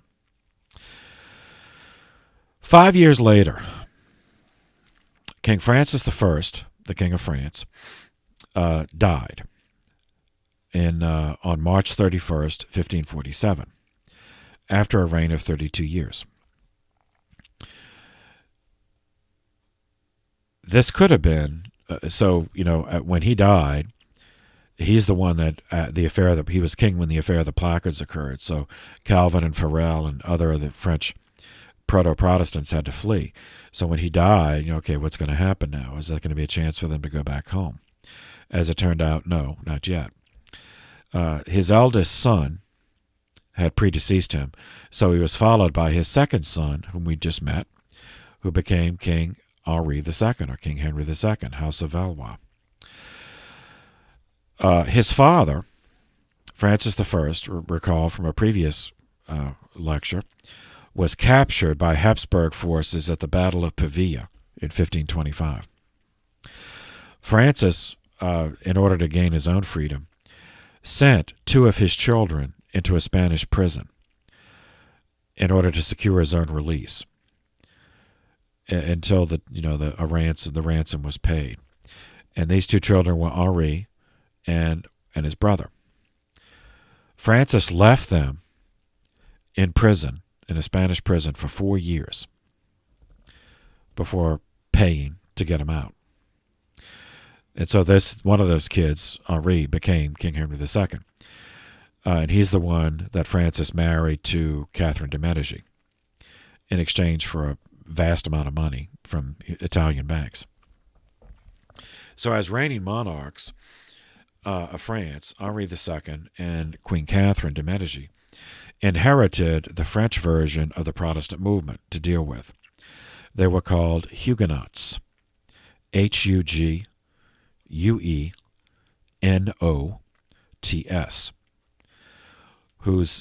they were Calvinist in their theological content rather than Lutheran. The Catholic Church still, at that point, had established status in France, meaning it was the state religion. It also meant that monarchs were crowned by Catholic prelates in a Catholic church. Therefore, questioning the legitimacy of the Catholic Church, as did the Calvinist Huguenots, equated with questioning the legitimacy of the sovereign. Hence, heresy and schism were synonymous with treason. King Henri II's first response as monarch was the Edict of Chateaubriand, dated June 27, 1551.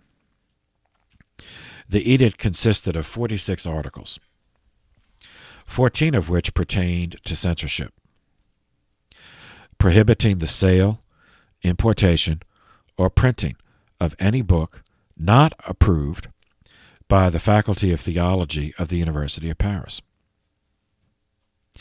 Booksellers were to display a copy of the faculty's printed list of prohibited books alongside a list of their books for sale. They had to print this and display it for people to see. Delegates of the faculty of the university were empowered to make biannual visits to each bookseller to ensure compliance. Any shipment of books into France had to be opened and unpacked in the presence of delegates from the University Faculty of Theology.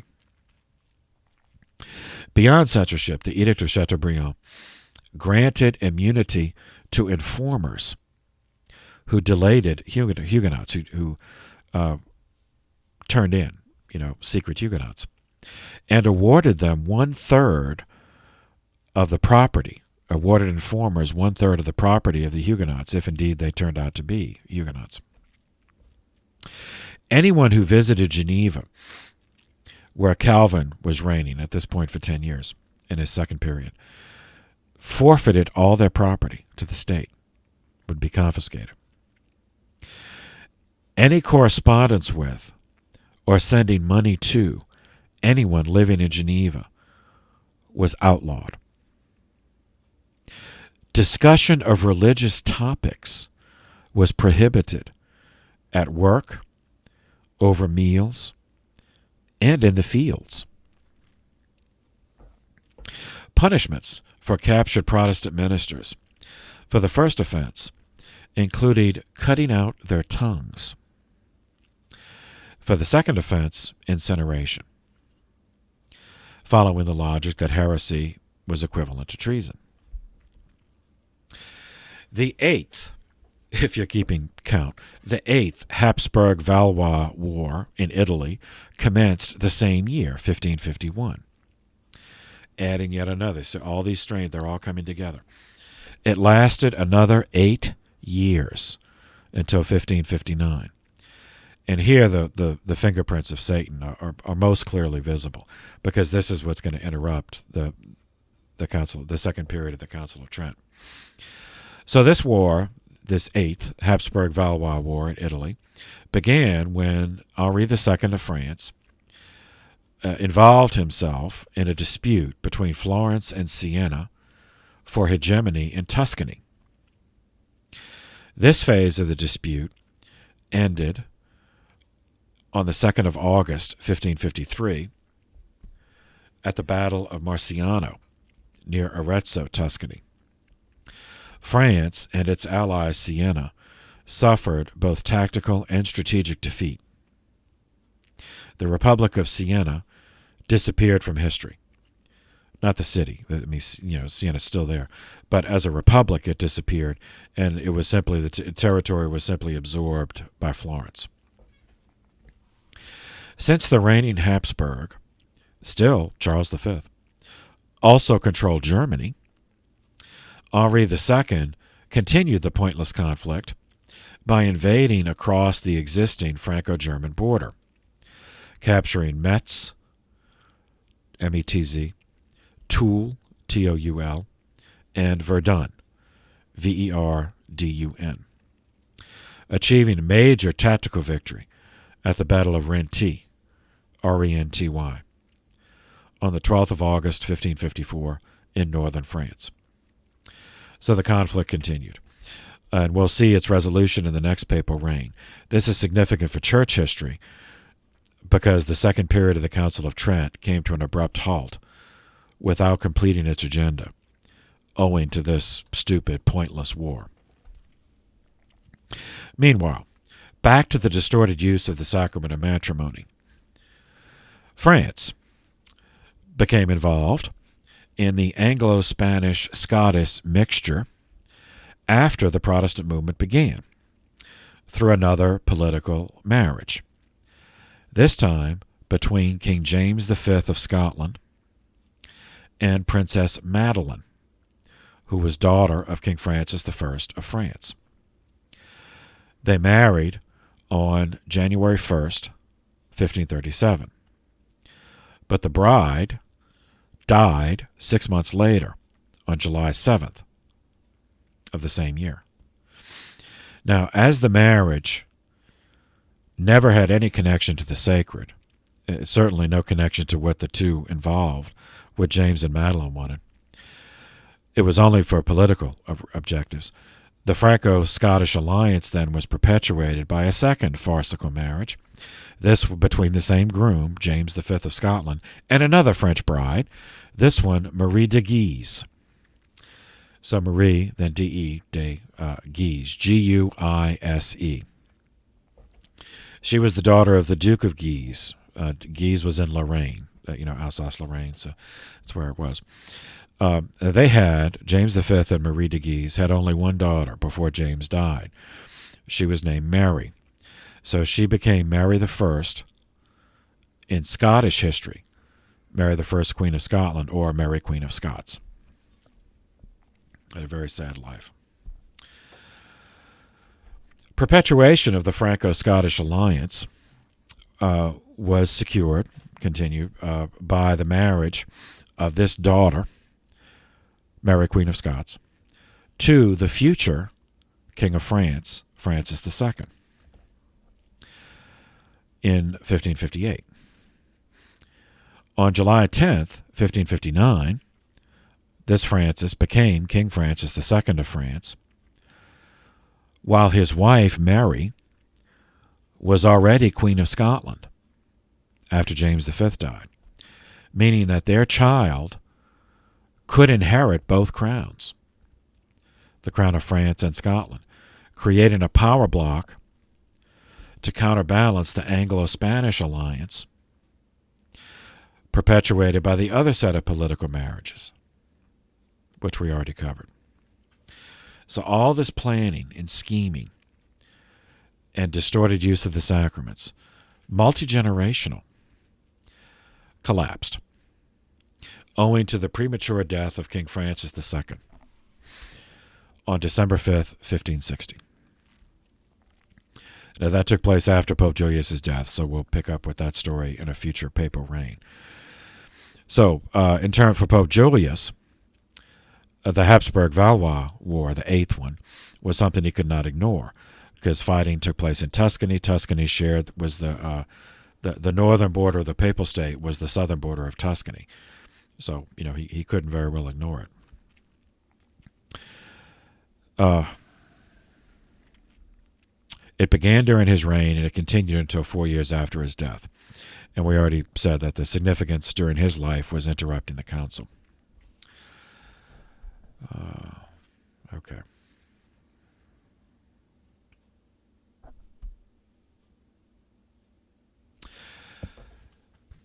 While that war was going on, Pope Julius was not idle. On the 31st of August, 1552, he approved the creation of the Collegium Germanicum, German College. Significant because this is what would later be called a seminary. Before, Trent actually created seminaries. This was established by Pope Julius with a papal bull, Dum Sollicita, on August 31st, 1552. Let's see.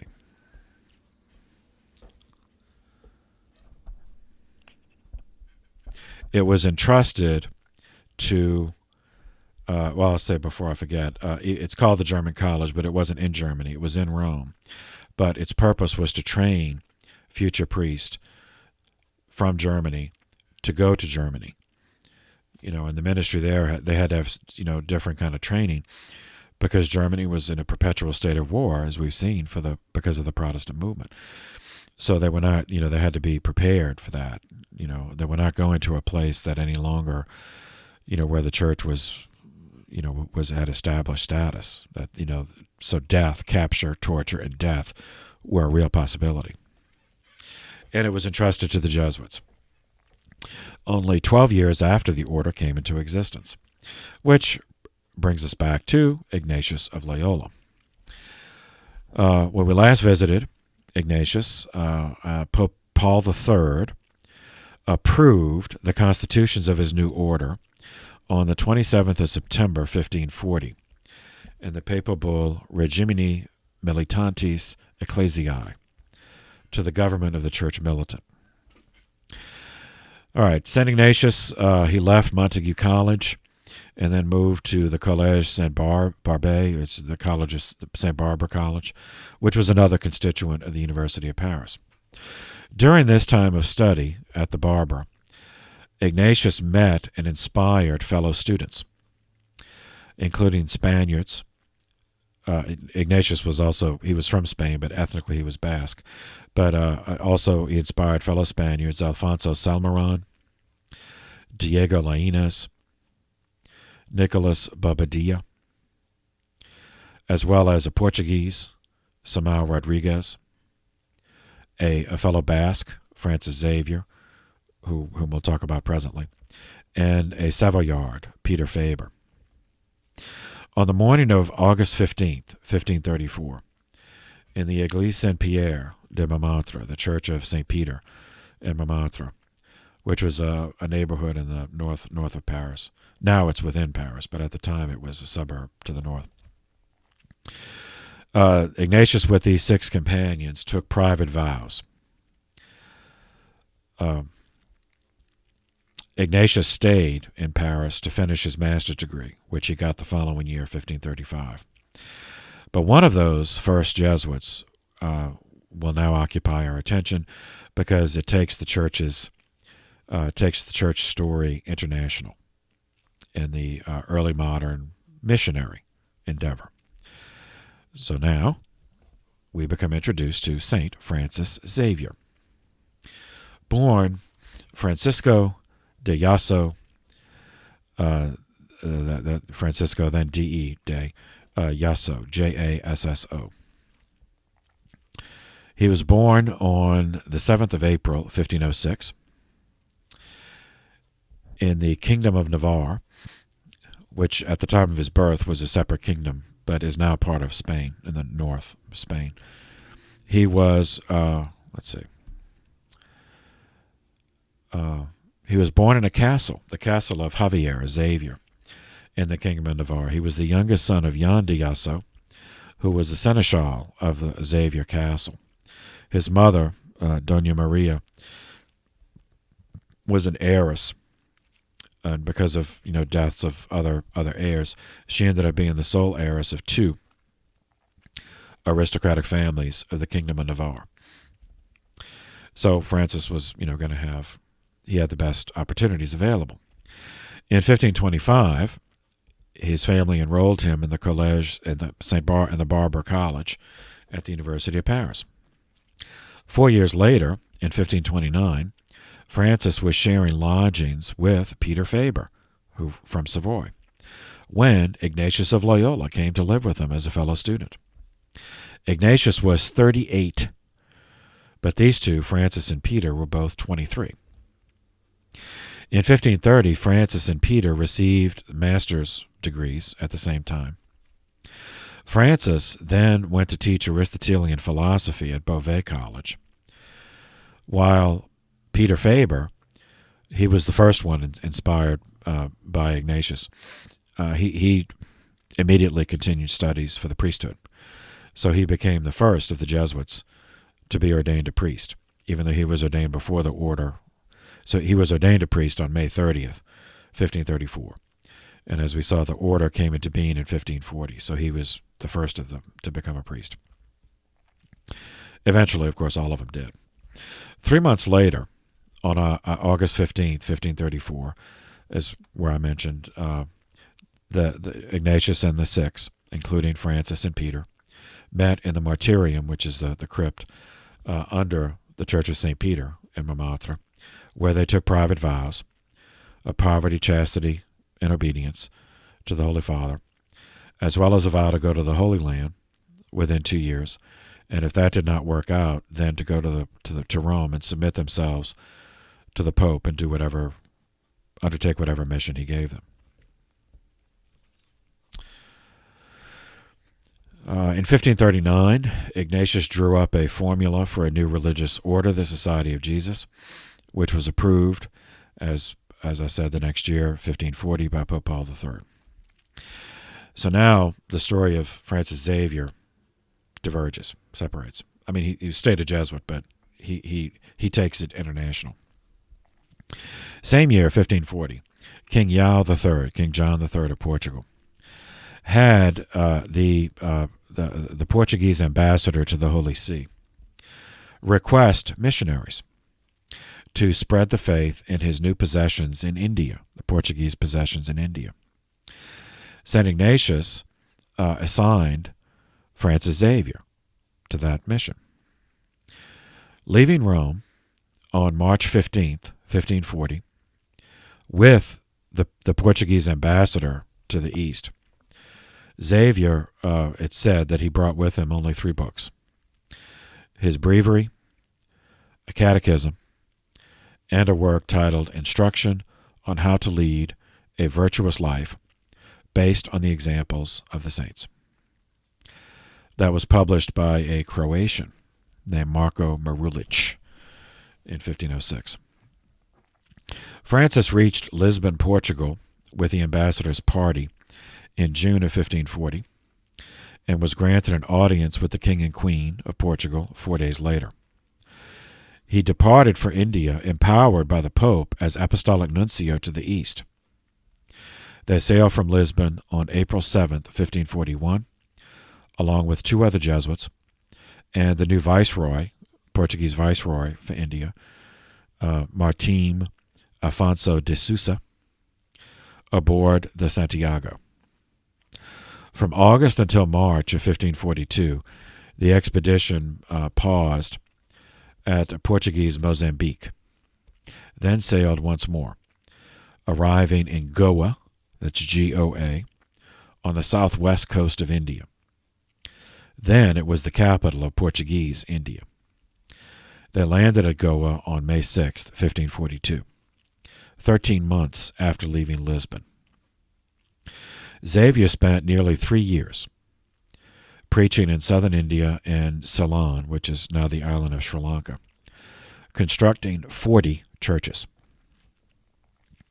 In the spring of 1545, Xavier shifted his base to Portuguese Malacca, which is on the Malay Peninsula, the present-day Malaysia. From there, he made excursions to the Maluku Islands, which are the Spice Islands of eastern Indonesia. In this period of his ministry, during this period of his ministry, the Malaysian period. In December of 1547, Xavier met a Japanese man in Malacca named Ajiro. He became the first Japanese Christian, baptized by Xavier, and his baptismal name was Paul, Paul of the Holy Faith, Paulo de Santa Fe. And he offered to serve, Ajiro offered to serve as interpreter for Xavier to bring the gospel to the islands of Japan. Xavier was intrigued by the idea. He wanted to do it. But he first returned to Goa, India, to make preparations, then embarked for the mission to Japan on April 15th, 1549, traveling from Goa via Malacca, then to Japan.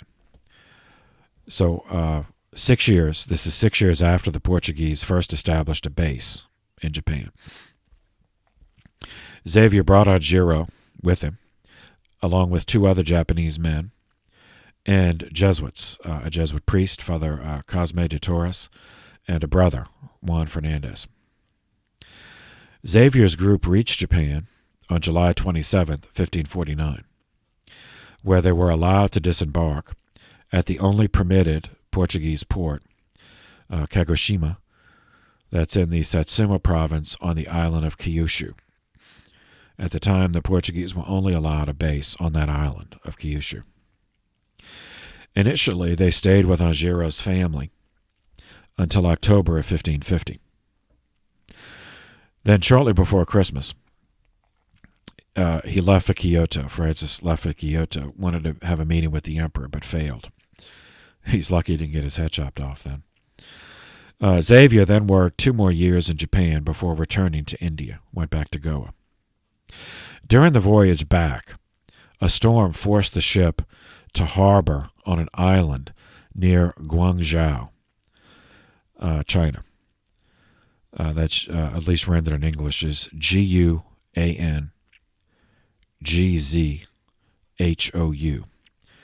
So it's an island near that. There, on the island, he met others who were seeking shelter from the storm, one of whom was a guy he already knew, a Portuguese merchant named Diogo Pereira. As they caught up on events since their last meeting, the idea of a mission to China emerged. So Xavier made it back to Goa by January of 1552, and there he began planning to accomplish that dream. Xavier's China mission sailed from Goa on April 17th, 1552.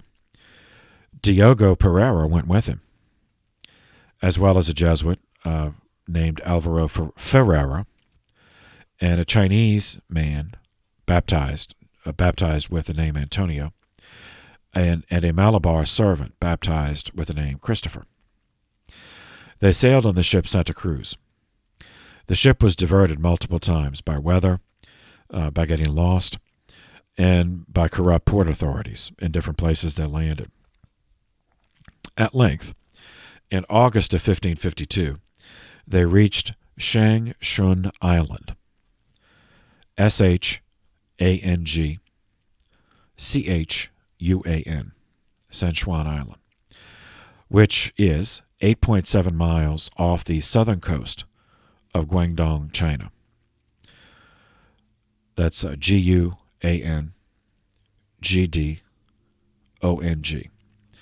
And Guangdong forms the northern coast of the South China Sea. So it's the southern coast of China, but that is the northern coast of the South China Sea. The emperors of China at the time tightly restricted Europeans to a few designated areas on the mainland. So Xavier sent a message, as papal nuncio, requesting permission to land and visit the emperor.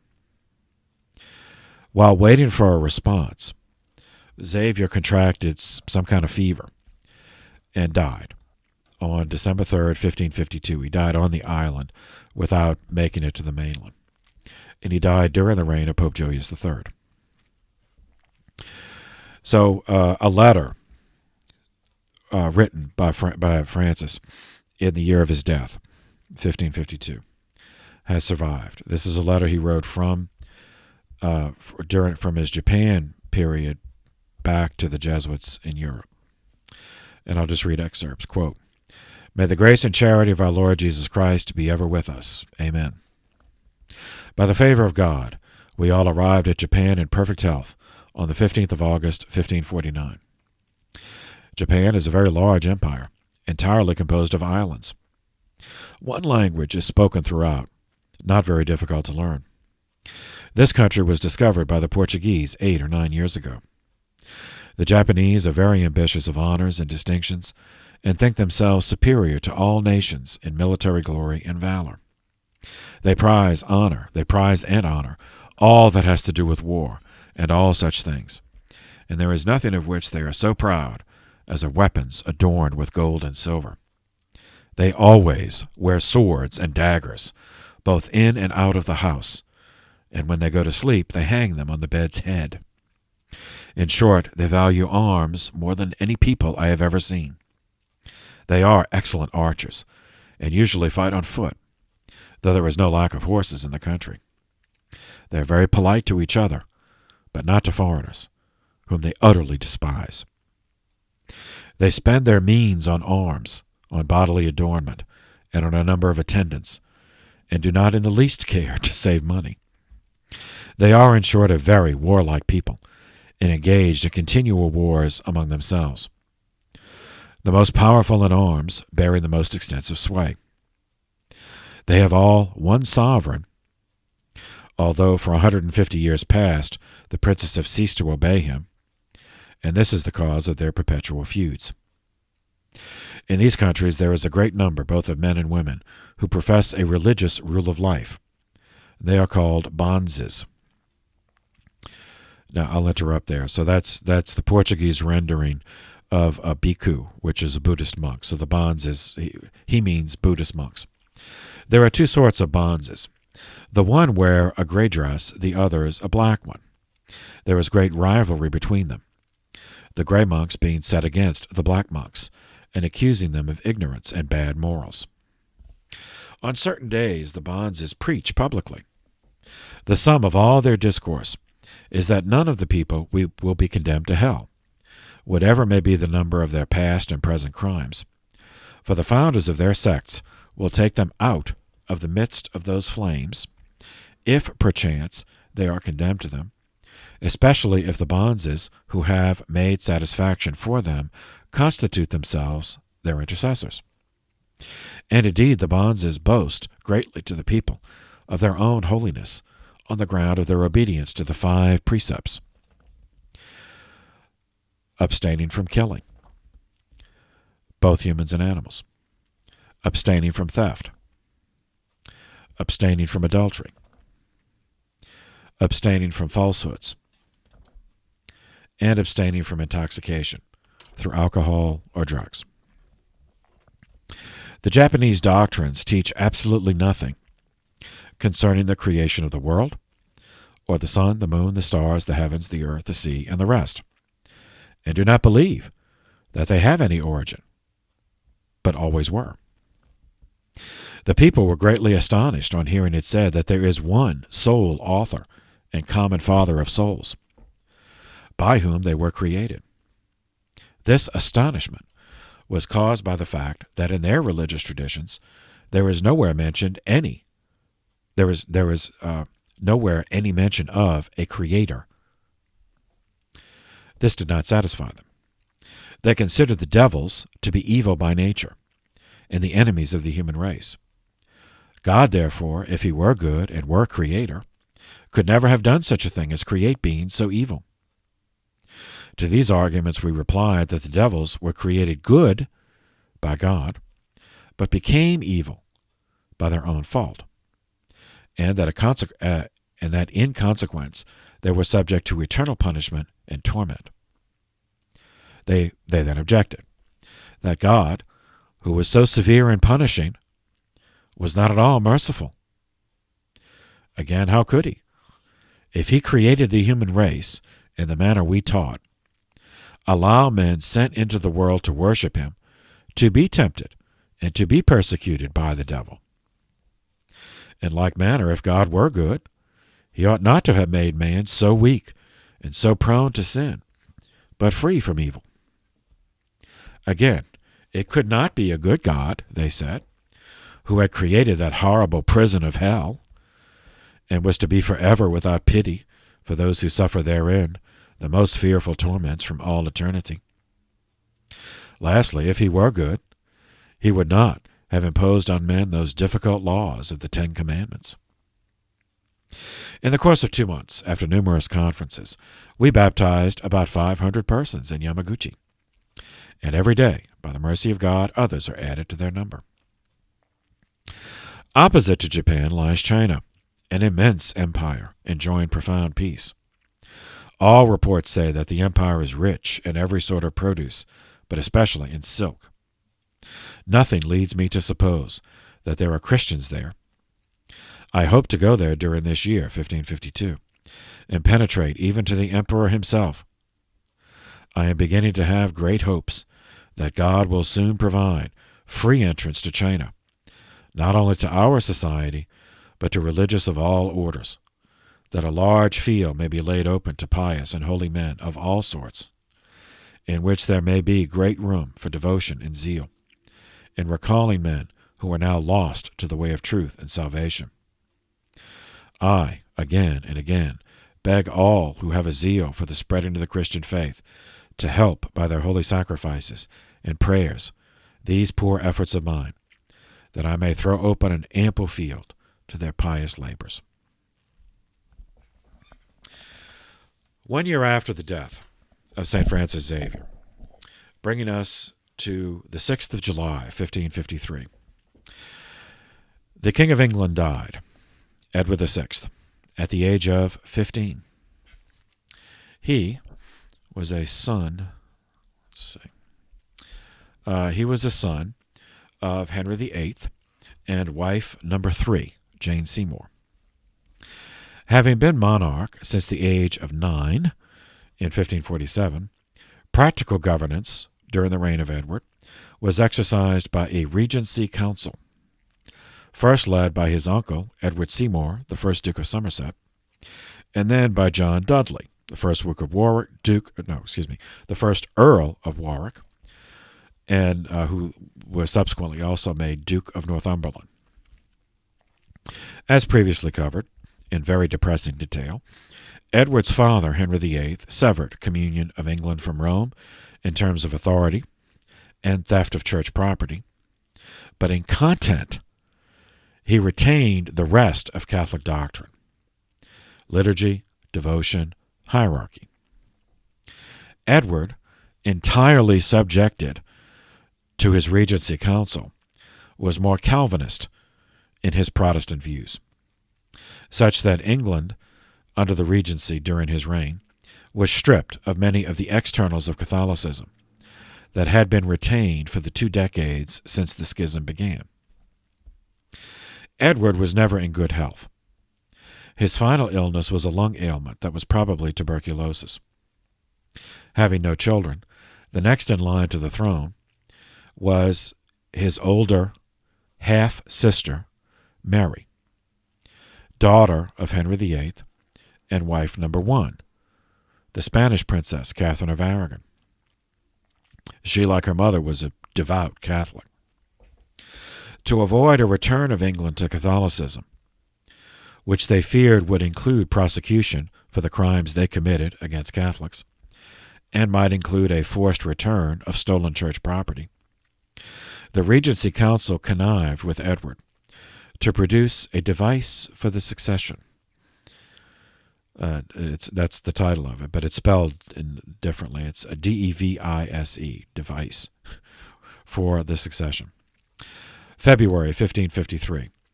The device was to bypass the Catholic Queen Mary and instead pass the throne to Edward's cousin, Lady Jane Grey. Lady Jane Grey was a great-granddaughter of Henry VII through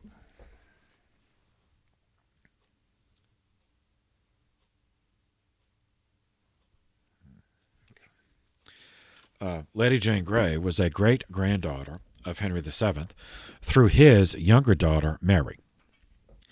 When Edward died on July 6, 1553, Jane was crowned queen. She actually was. There was a Queen Jane. She was crowned on July 10th. But Mary moved decisively with much popular support, owing largely to the unpopularity of the corrupt Regency Council.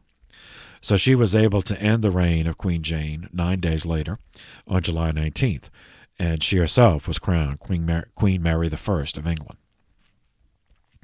4 months later, on November 16th, 1553, a delegation from Parliament requested that Queen Mary marry an English husband, specifically her kinsman, Edward Courtenay, recently created Earl of Devon.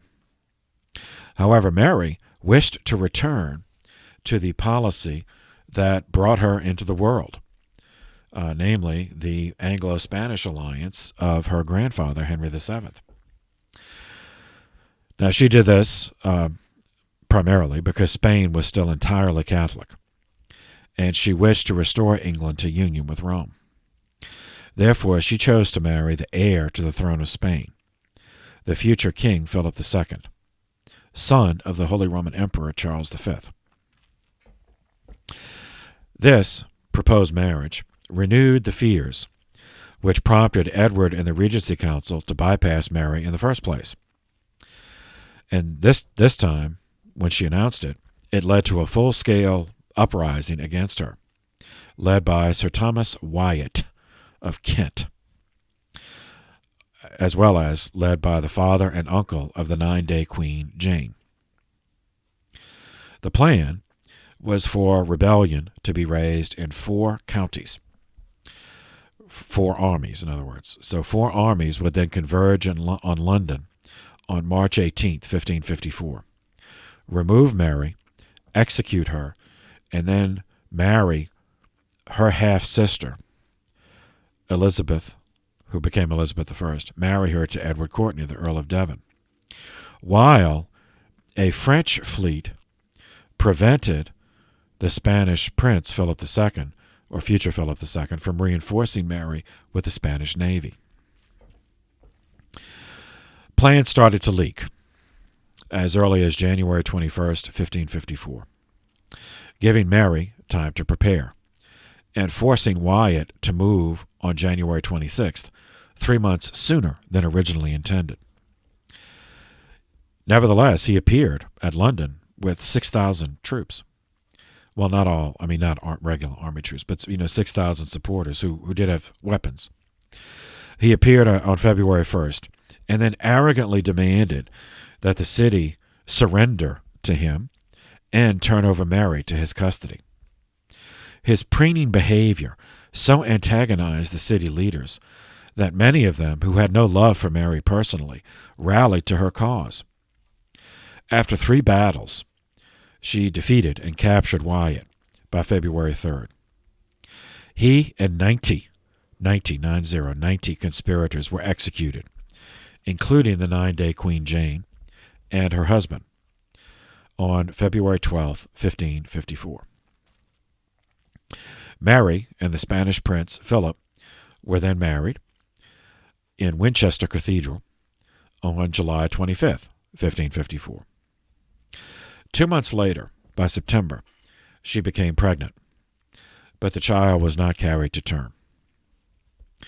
The following month, in October of 1554, Mary's first Parliament declared her parents' marriage valid, abolished Edward's religious laws, thereby restoring church doctrine to the 1539 6 Articles of Henry VIII. Her next step was to fully restore union with Rome.